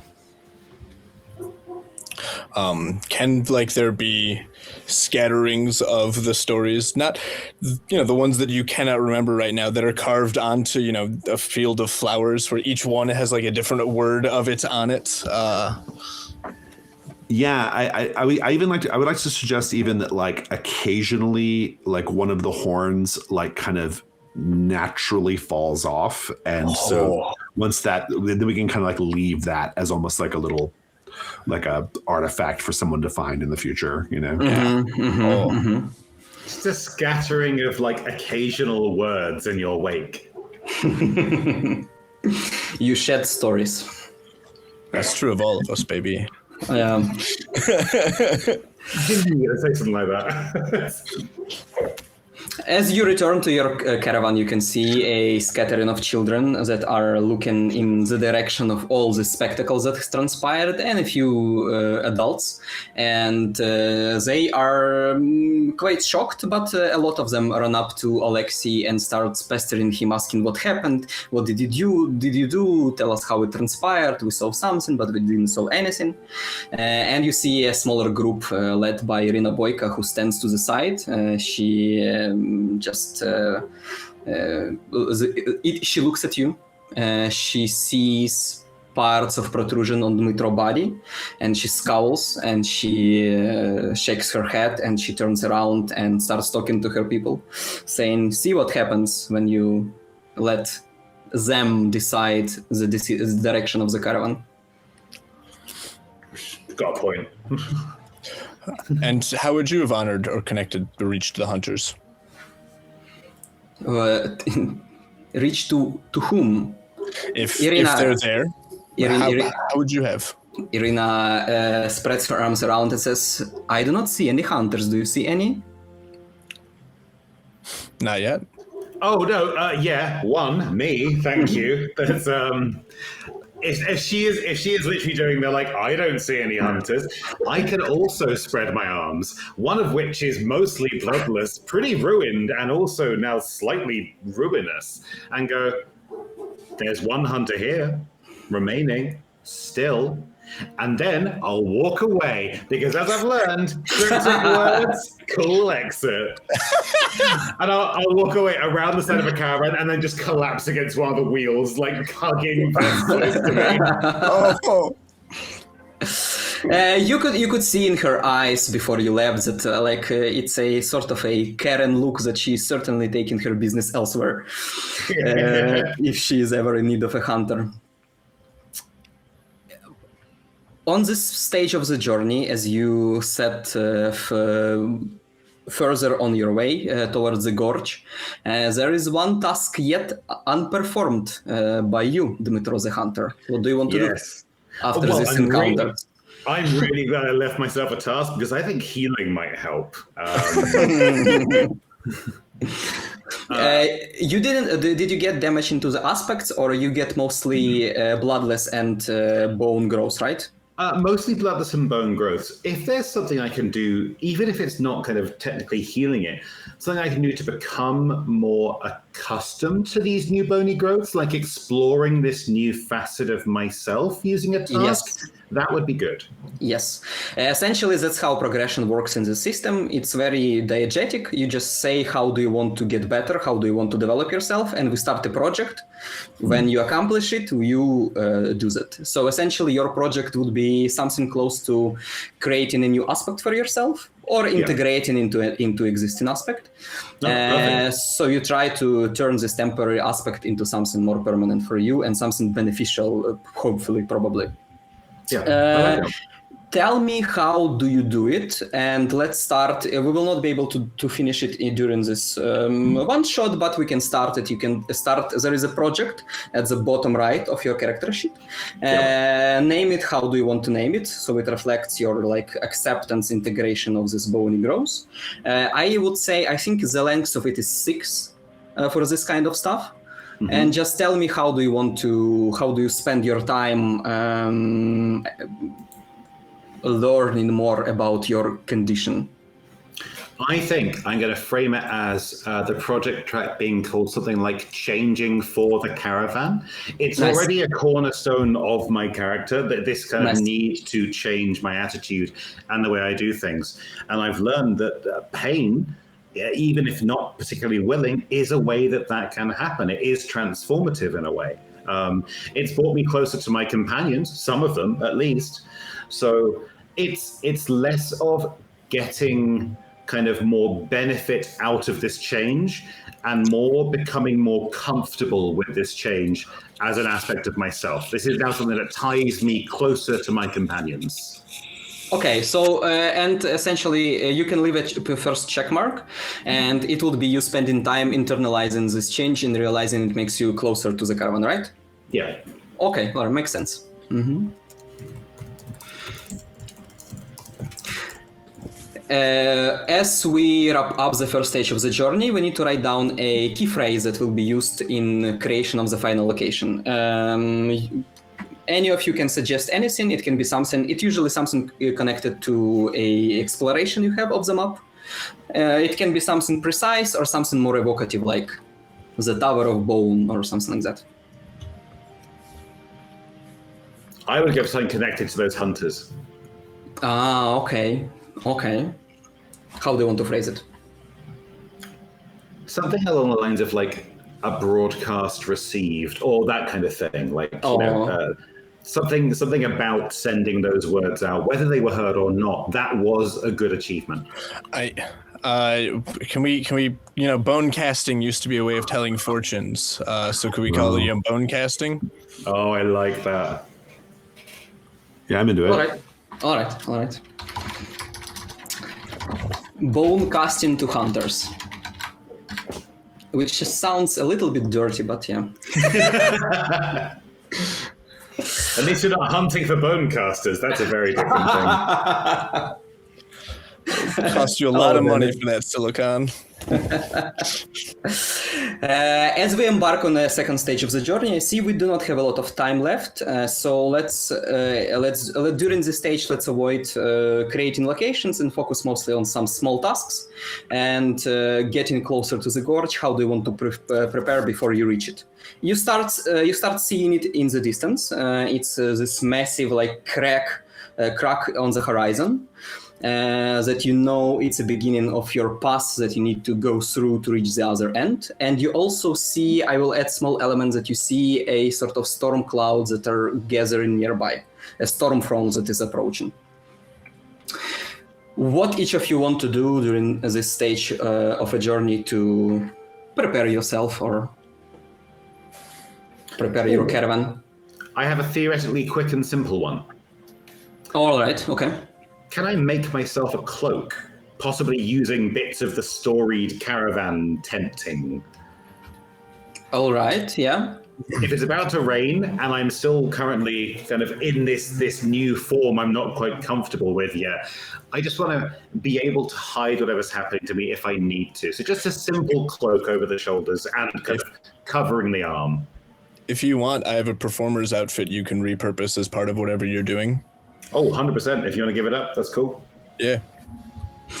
All right. So crafting usually here it's you combine two pieces of equipment and you produce something different, which is either a temporary aspect or an equipment. In a case of a well-covering cloak, I'm not sure we need a roll here. It seems pretty straightforward. You can spend your time. However, I would tell you that because we know there is a faction that is not very pleasant to you, that are in charge of all these materials, you would need to find a way either to convince them or to get part of the materials you need somehow so they don't realize or don't see. And that would be a bit challenging. I was going to do it with their full knowledge. And with zero care for what they think, right? Yes. Because again, I'm becoming a more inclusive member of the caravan, and that does not always mean making friends with everyone. Sometimes that means you have to go your own way to help everyone else, whether they want it or not. And you're not starting from nothing. You're not asking for everything. You have an outfit already, the performer's one. You're looking to hopefully, make it less flashy, but it's still something that's yours that you can use. Then can I kind of walk up to one of the caravans that is lesser used? I don't want to take it from something like there's a caravan that would let kids in it. I'm going to take their roof, but walk up to a caravan that isn't used very much. Tear like a strip of canvas because it's got stories woven into it. Tear a strip of canvas, and then as I walk out, kind of like slowly integrating that into this now ripped, sorry Rick, performer's outfit that I'm kind of stringing around myself. When that group that already don't like me, or us in general, when they try and stop me, I can just say, "I'm learning your ways. let me do this. And then walk around the side of a caravan again out of sight. I'm curious because the way you present it, it's a bit aloof, but it makes sense. I am wondering if you want to make it into a role or don't, because there is a chance. I'm happy to roll it. Because there is a chance they would actually react less harshly to your action if you're able to make your words have meaning. But I have a question, like whether you want to, or if you think you have a skill in order to do it.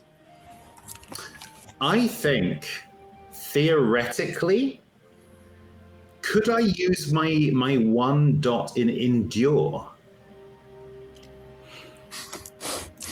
How do you see it?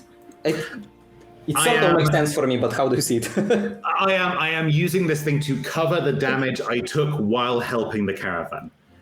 Like I am not kind of going, okay, I've been hurt, it's time to go and rest up and relax. I am continuing to work through this pain. I just need a little bit of help to do it. And that help has to come from the caravan that I am in turn helping.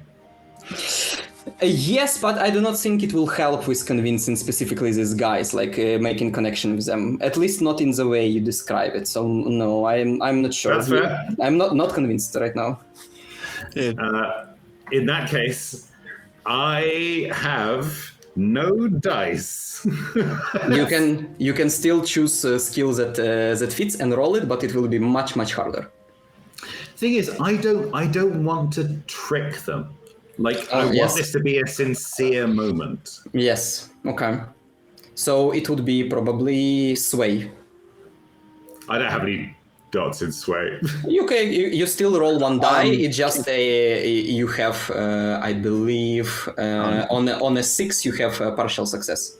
Yes, that's the Wildsea identity as well. It's either disaster or conflict, no triumph. Yeah. Yes.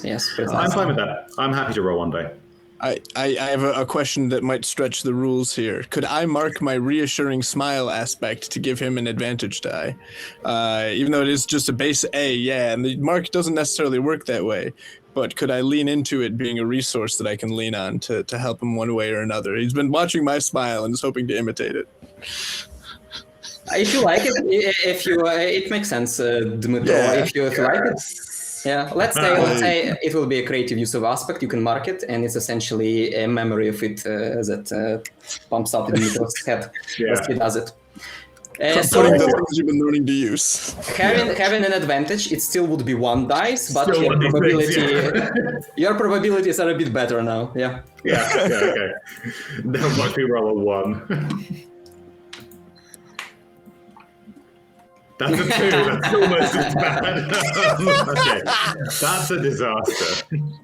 In the context of the things that goes on, you stumped them a little bit with your answer, and they back off. But they do not take your words to the heart, and you can feel and you can see that there is that something dark starts brewing inside of your caravan, and Irina Boyko and her faction, her group, is starting to think that maybe they need to split or they need to take matters into their own hand.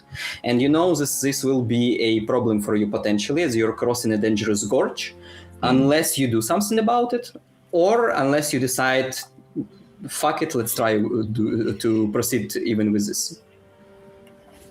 But on a plus side, you have your equipment. You can write. I think it will fit if we name it the Cloak of Stories. Oh, I like that. Yeah. That was 100% worth it. Sorry, everyone else, for our degrading relationship with the rest of this caravan, but the Cloak of Stories, it was 100% worth it. Yes. All right, Vasil and Alexei, what do you do as your tasks as you approach the end? If you have anything, Vasil, please go for it. Do I understand correctly that these shards are like physical things? Like it's an actual like shard? Okay. You see, it's a if you I often describe it as artifacts from Stalker. If you ever played it, if you know the game, but it's like this small physical twisted objects that look like very strange versions of the objects you can find in the world. So I know we've heard rumors about what we're expecting to find in this gorge. We don't know for sure, but we've heard that there might be these like horrible, dangerous mushroom colony, this fungal colony, that there might be this like impenetrable darkness. There certainly might be brigands or bandits of some sort in the gorge. And I have this shard that lets me, it says ravenous darkness. So I'm assuming that means create it possibly or deal with it in some way. And so I think we just see me like unwrapping the shard and taking a look at it. And because I know that this could be critical no matter what we face. Ravenous darkness could be used to appease the fungal colony. Mushrooms like the dark, right? It could be used to maybe control the darkness, this like magical darkness in the gorge. Maybe it could be used to give us like the cloak of darkness to get past any bandits that we might find. So this feels really important, and so I think we just see me like kind of preparing, basically. Okay, I can suggest to you one thing. You can try to, because normally you can use, if you just use the shards and what you want to do is very close to its description, it just happens. However, if you twist it somehow that it's a little bit of a stretch, there can be a roll involved. However, you can spend your preparation in order to understand it better. So if there is a roll involved, if you want to and need to stretch it too far from what its original purpose, you can do it more easily. I think that makes sense because I'm trying to like use it not just to necessarily create darkness, but to actually like manipulate darkness or to like use darkness in the case of the mushrooms almost as like a social thing, right? And so yeah, I'm happy to do the preparation to get a possible advantage. Yeah. All right, you can write yourself a temporary aspect, which you can call Understand in the Darkness. Okay, good. It has a length of 1 because it's specifically one use that you will use later. However, get yourself also a checkbox in the ruin. Okay, that's my second one. All right. Welcome to the 2 marked box club for ruin. One more and something fun happens. Hooray! Alexei. Because we know that there is this spirit of wind within this gorge, I think that I would just like to try and go over all of the stories, songs, and tales that I know about this spirit of wind, however many that I do, and just preparation for what we might encounter, reminding everyone the kinds of capabilities and whims and wants this spirit might have. I don't know what I should do for that. That's a very cool idea, actually. Let me double check. I have one very specific spirit in mind, but I do not remember if we actually translated it yet, or it's only in the Ukrainian version. Give me just a second to double check, but yeah, I'm not sure. I don't think roll is needed. Okay. But let me give you something maybe cool and useful. And potentially exclusive. Yeah. Because I feel like I've got that step blessing, and I've got the points in perform. Just it's designed for connecting with spirits. Let me see, how did we phrase this rumor? Spirits that manifest as wind with wind controlled. Okay, all right. Let me see. Okay, all right. So as you check on stories you have, check on stories your caravan have, check on everything you can find, ask people around maybe.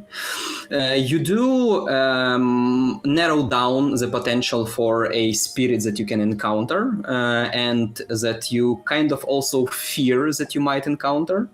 It's a spirit called Steppe. It's not directly connected to the environment of the gorge, but it's a powerful steppe spirit that often manifests as a whirlwind. He has control of the winds, and he is one of the fiercest protectors of the steppe against the ruin. His presence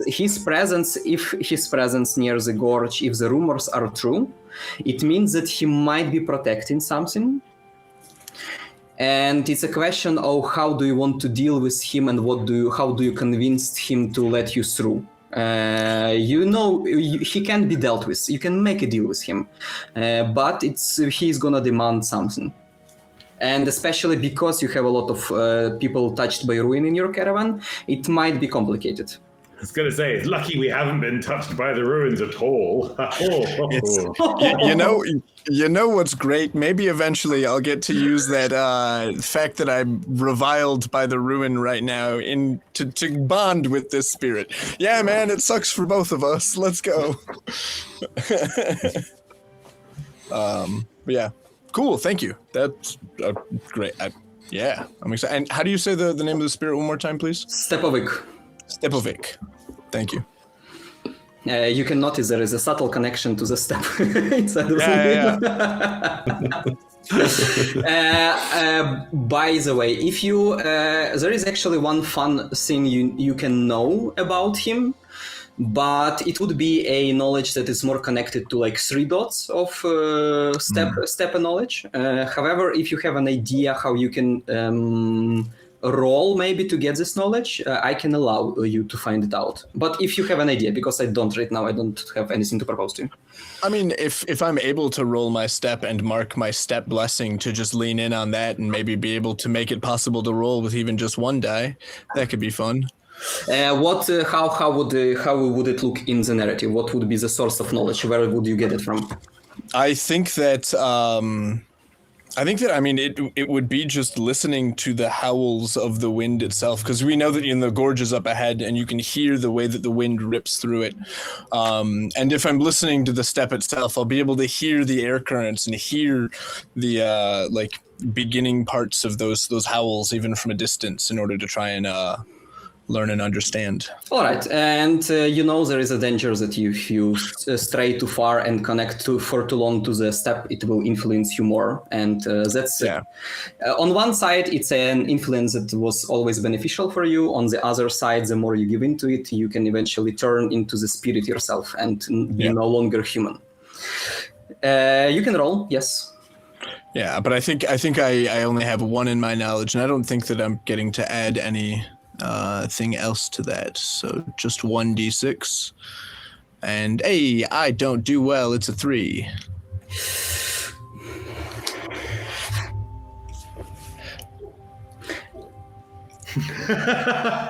You get sort of lost in the wind. The howl of the wind, it grows so desperate, so angry with you, so reluctant to share its stories, to share its secrets, that you're lost for a day, and you come back to the caravan the next morning after you did your ritual, your connection with the steppe, bewildered, full of small bruises and completely rugged, with no memory where you were and what happened to you. However, you do get 2 marks into your step, which I think makes it all the way to 3, right? It does bring me to my 3rd mark in step, yes. Raise your there is a box on top of it. Put a 1 there. And what would you say, which aspect from the list you have is the most representative of you right now? I think it's probably that step blessing. It's what I've been leaning into, that connection that I have with the land itself. All right, you can raise it by 1. Its maximum length is now 5. Oh. And you feel that your blessing of the step grows stronger.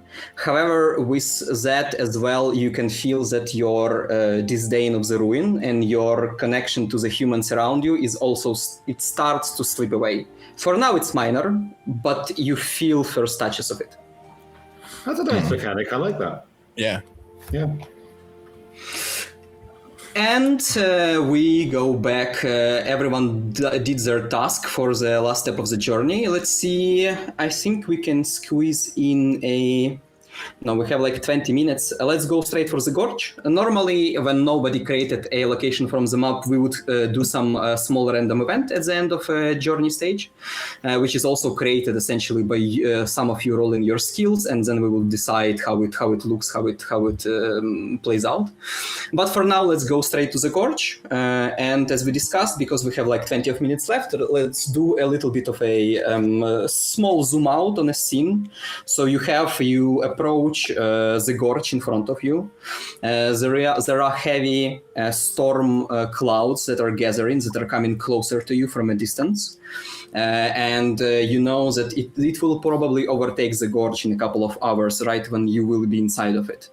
You know, inside there is a ruin, there is a spirit of a steppe that protects it and that manifests as a wind. And you know there is a danger of mushrooms, and there might be some stretches with a total blackness. Those are all rumors. You're not 100% sure if it will be present. However, what do you do in order to prepare, overcome it as you go? We're already here, so let me say your first obstacle on the way. It's that you feel as you approach the gorge, you see that wind starts to pick up. And huge chunks of stone starts falling all around you as you go, and they are starting to fall. At first it was random, and you thought maybe it's nothing, maybe it's just the wind, but then it starts to be more and more prevalent, and at one point you see a huge boulder that falls and smacks right like few centimeters away from one of your wagons. And you understand there is some willpower behind it, there is some presence behind it. What do you do? How do you try to... Yeah. This may well be my time to shine.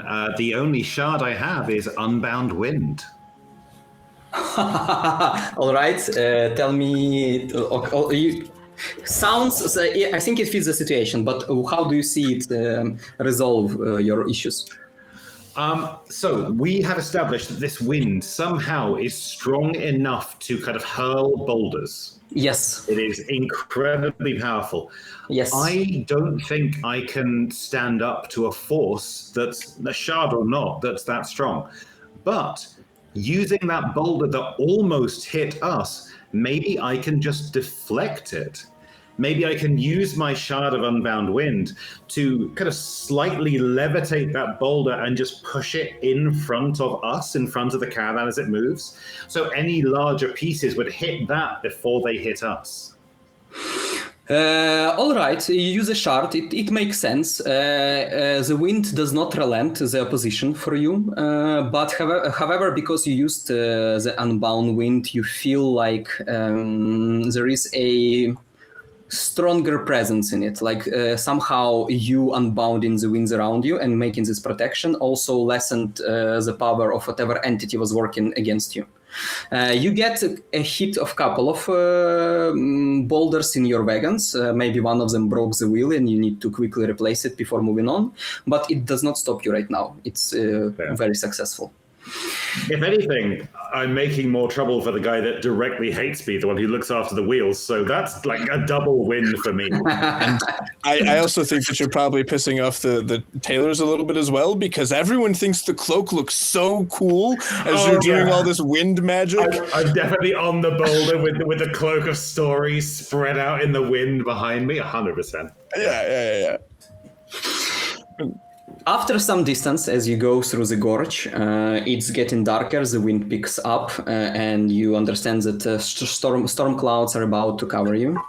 And you start seeing mushrooms growing here and there. They are small at the start. They are colorful. And they grow in this thick patches of like 10 or maybe even sometimes 20 together, and they're almost exclusively in these groups. You cannot see a lone mushroom anywhere. And as you progress carefully, slowly, between them. You can see that as someone from the caravan accidentally steps closer, mushrooms release this poof of strange gas, almost like, and a person moves to the side. And at first it seems like nothing happened. He's like, it's fine, it's okay, it's all right. I feel a bit dizzy, but it's fine. But as you move further, you can see that he starts yelling at people around him. He starts getting more aggressive, and he starts telling essentially all the bottled up emotions that he had, all the anger, all that he felt. It starts coming out, and you understand that it's just one person. It's not a problem to restrain him temporarily, but there are more and more patches ahead of you. How do you want to deal with this kind of danger? I think that Alexei says to the others that the wind is taking him for a dance partner. It's what happened to me. It's why I was gone. We can stop him because there are others around, but this will happen more and more. And I think because now he's got this deeper influence in the steppe, as he speaks, you can hear starlight in his voice. And yeah, I wonder if there's a way to use sway somehow to keep people focused on the connections we have with one another, so that way we're able to keep their minds a little more ordered instead of allowed to be influenced by the wind. Because if we have that kind of powerful connection, then it should be helpful to us. Could I suggest something that might help you there? Please. We are traveling on a caravan where the roof is made of stories. Use those stories, make people focus on the past of this caravan rather than the now. Oh, yeah. I would say that would even give you an advantage on this roll. So yeah, good idea. And I've just got that reassuring smile. It's just, it's gonna be fine. It will be, and especially now that as I'm speaking to them, they can, because a lot of the time when you're looking at these stories, you're looking at them at night, and you can't see the stars there. But now, as you're hearing the voice carried by the wind back through the space, you're able to feel the starlight that you can't see when you're normally looking at these stories. So yeah, let's roll some dice at that, I guess. Making people feel starlight as they look at stories and not get angry by the wind. I think that's. Yeah. I will also mention that because we have there is a lot of conflict in your camp. There is a lot of strife. Essentially, a lot of it because of a recent journey. So I would warn you that beforehand that you have 2 cuts on this roll. Oh yeah, 100%. I figured that the one of them is definitely coming from the fact that right now I don't like a portion of the people that are a part of us, and I don't like that I don't like them, but I can't help but not like them, and then it's also there's a lot of wind. Makes perfect sense. But I have 2 in sway. I have 1 for my reassuring smile, and then we've got the canvas as well. So we've got 4d6, and I'm cutting 2. Yes. Before you roll, you have a space for 1 more advantage. So if anyone has an idea how to help, it might be useful. If not, we just roll. I can be banging on this metal scrap I have in order to keep us a beat, because they're not going to be able to hear my kobza over the wind, but they're going to be able to hear the pounding percussive force of metal in order to help cut through the sound and howl of the wind. Finding also a way to use that and the wind to, order the thoughts in a better, cooler way. That's fine. I feel like it's a bit of a stretch here. Yes, it is a bit of a stretch. That's why I tried. I could get past a bite if anyone doesn't listen to you, but that feels, I feel we're probably just at the 4d6 cut 2 then. All right. Okay. Let's go. Oh, it is a disaster. I have a 1 and a 3 because my 4 and 5 have been cut. Ooh. Rough, tough stuff. I believe that it would make sense that at some point, as more and more people get affected by these spores and get more and more angrier and need to be subdued, at some point, Irina Boyko and part of her faction, they finally snap and not ready to accept your leadership and afraid of what's going to happen if they go further on, they just they leave. They make a big scene, they make a fuss, they argue with you, they take their own people and they just move in a different direction. You are unable to stop them right now, and your caravan is when you gather the remaining people. There are two benefits. Well, there is a what is antonym to benefit? Detriment. There is a detriment and a benefit. Yeah. The detriment to it is obviously because you're twice as small. The benefit is also because you're twice as small, so it's much easier for you to navigate the rest of the pass, avoiding mushrooms and their spores. But you did lose a lot of people. That's the way it goes. It's important to do the hard work to make unity possible. It's important to work with people you find annoying against those that are truly dangerous. I say good riddance. So. Yeah, and if anything, they're just showing that they really were a part of this caravan because they exchanged hard words and then they left. They were actually a true part of the caravan, yes. Yeah. The last obstacle you have in the way, it's unexpectedly enough. It's not darkness, but you see what could have confused someone telling the rumor. There are splotches of something dark and something oily on the ground and on the rocks around you. Big pools of something that smells just not right, unnatural. And behind of this, in some of the pools, you can spot small, tiny lizard-like creatures that are sort of peeking out and then hiding back inside. And the more you progress through the gorge, the more and more of them you see all around you. And you can sense, especially you, Dmitro, you can sense that they mean trouble. By the way they move, as a hunter, you understand that they're just waiting for an opportune moment to strike at you, to make an ambush. Yep. I was literally about to say, could I roll sense and get an advantage from Pes as well as my animal companion to learn a bit more about these things and how they threaten us specifically? All right. Okay. Yeah. Makes sense. Yep. There's going to be a simple 3d6, I think, for that. One for the fox and 2 for... Yeah, okay. Oh my God, what is wrong with me? Ooh, baby. Hey, it's got a twist. Yeah, that's a disaster with a twist. We are really messing this one up. I'm not surprised the others left. That's fair. It's because I can't roll physical dice. I will say you get a sense of their intention. However, unfortunately, it was a wrong call. So you let them ambush you. You led the caravan to a point. You thought that maybe they're going to make ambush a little bit later, or there is a specific scene that they're afraid of, or when they see it, they will attack. But unfortunately, it was not the case. So you find yourself in the middle of the ambush. Those dark, small creatures jumping up from everywhere. However, a twist. Well, I was right that they were dangerous, but might they also be dangerous to each other in some way? I know the twist isn't for me to work out. I'm just suggesting something. Dmitro, Vasil?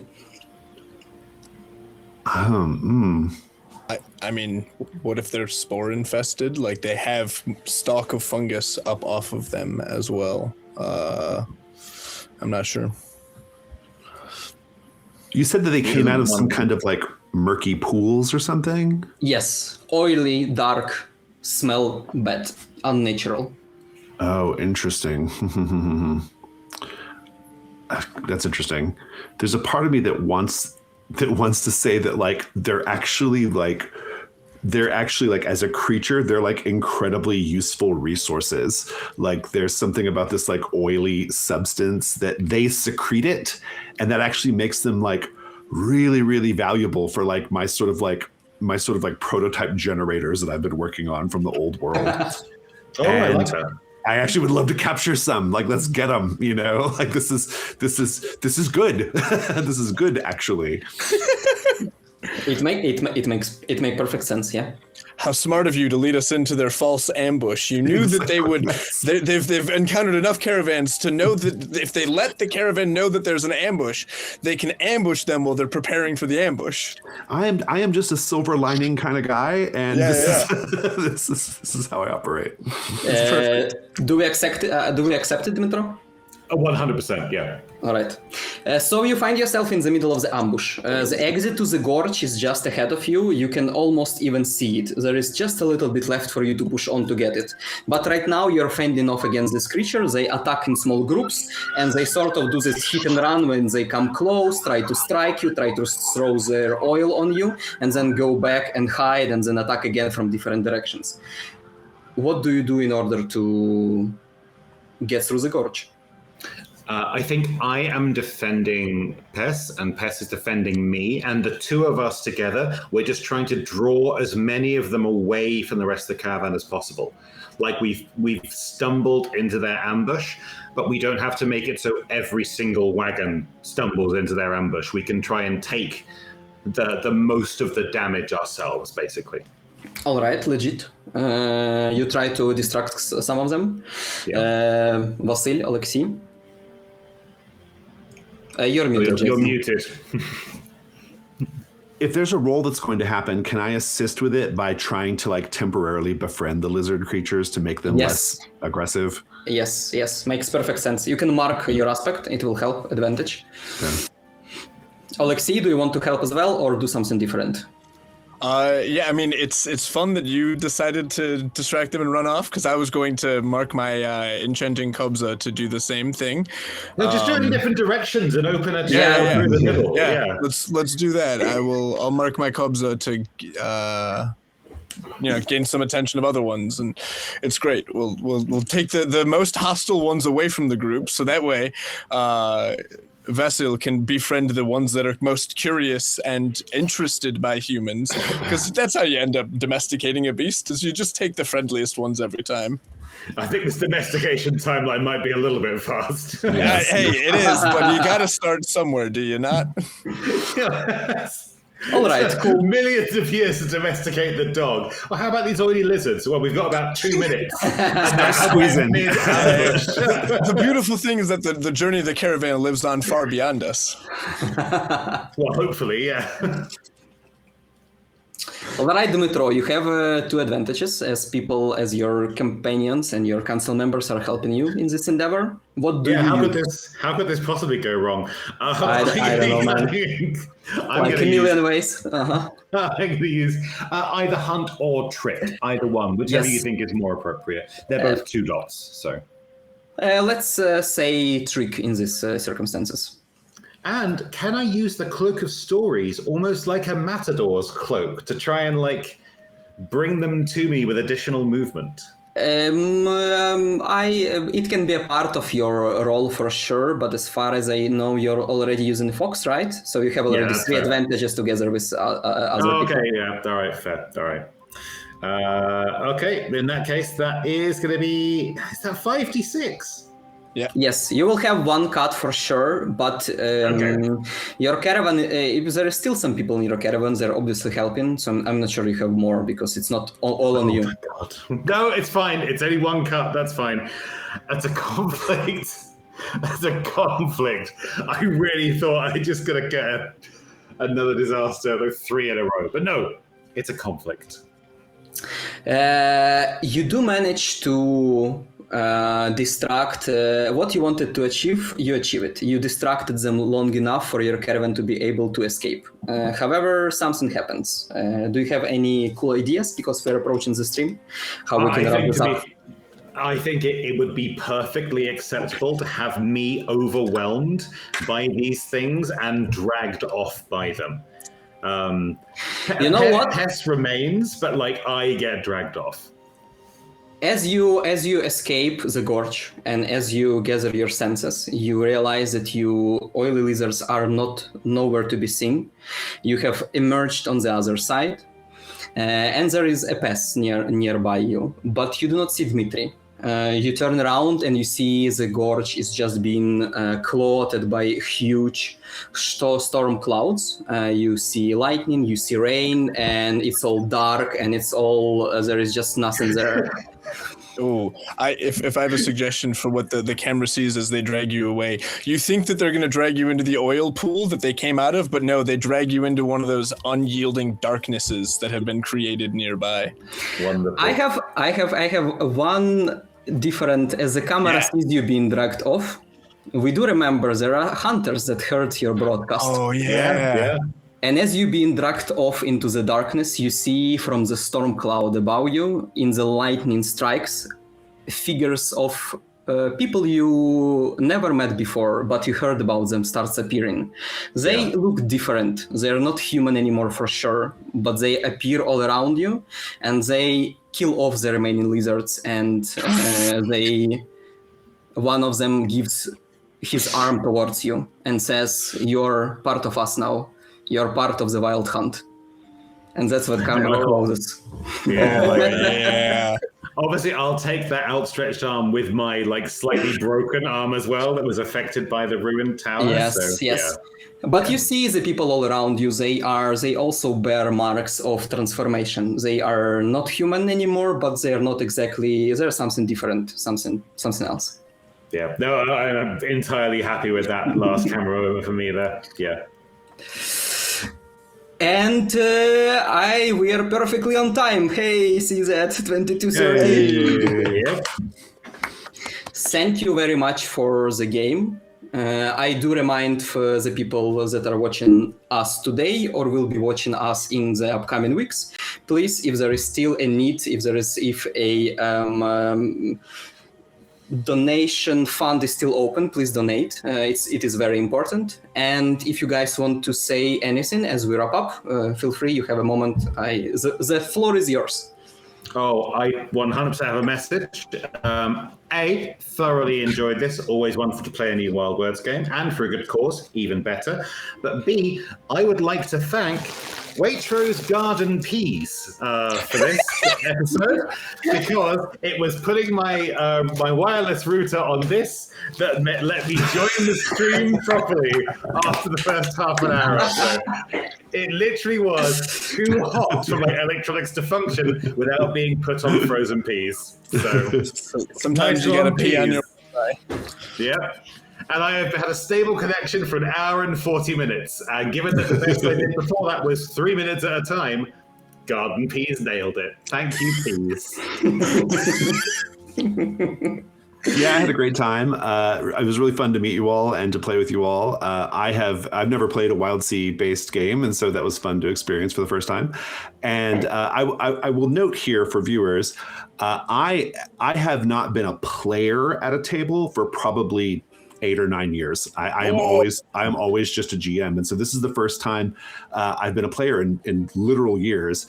And because of the games I play, I never roll dice as the GM, and so I never roll dice. And this one time, as the player, I also did not roll dice, and so I have still not rolled any dice in I didn't even own any over the last 8 years. So yeah. Incredible. That's amazing. I almost wish I made you roll something, but yeah. I was actually, by the time we got to the end, I was like, oh, I don't want to roll any dice. I got to maintain my no dice rolling record, so I'm just going to offer cool ideas.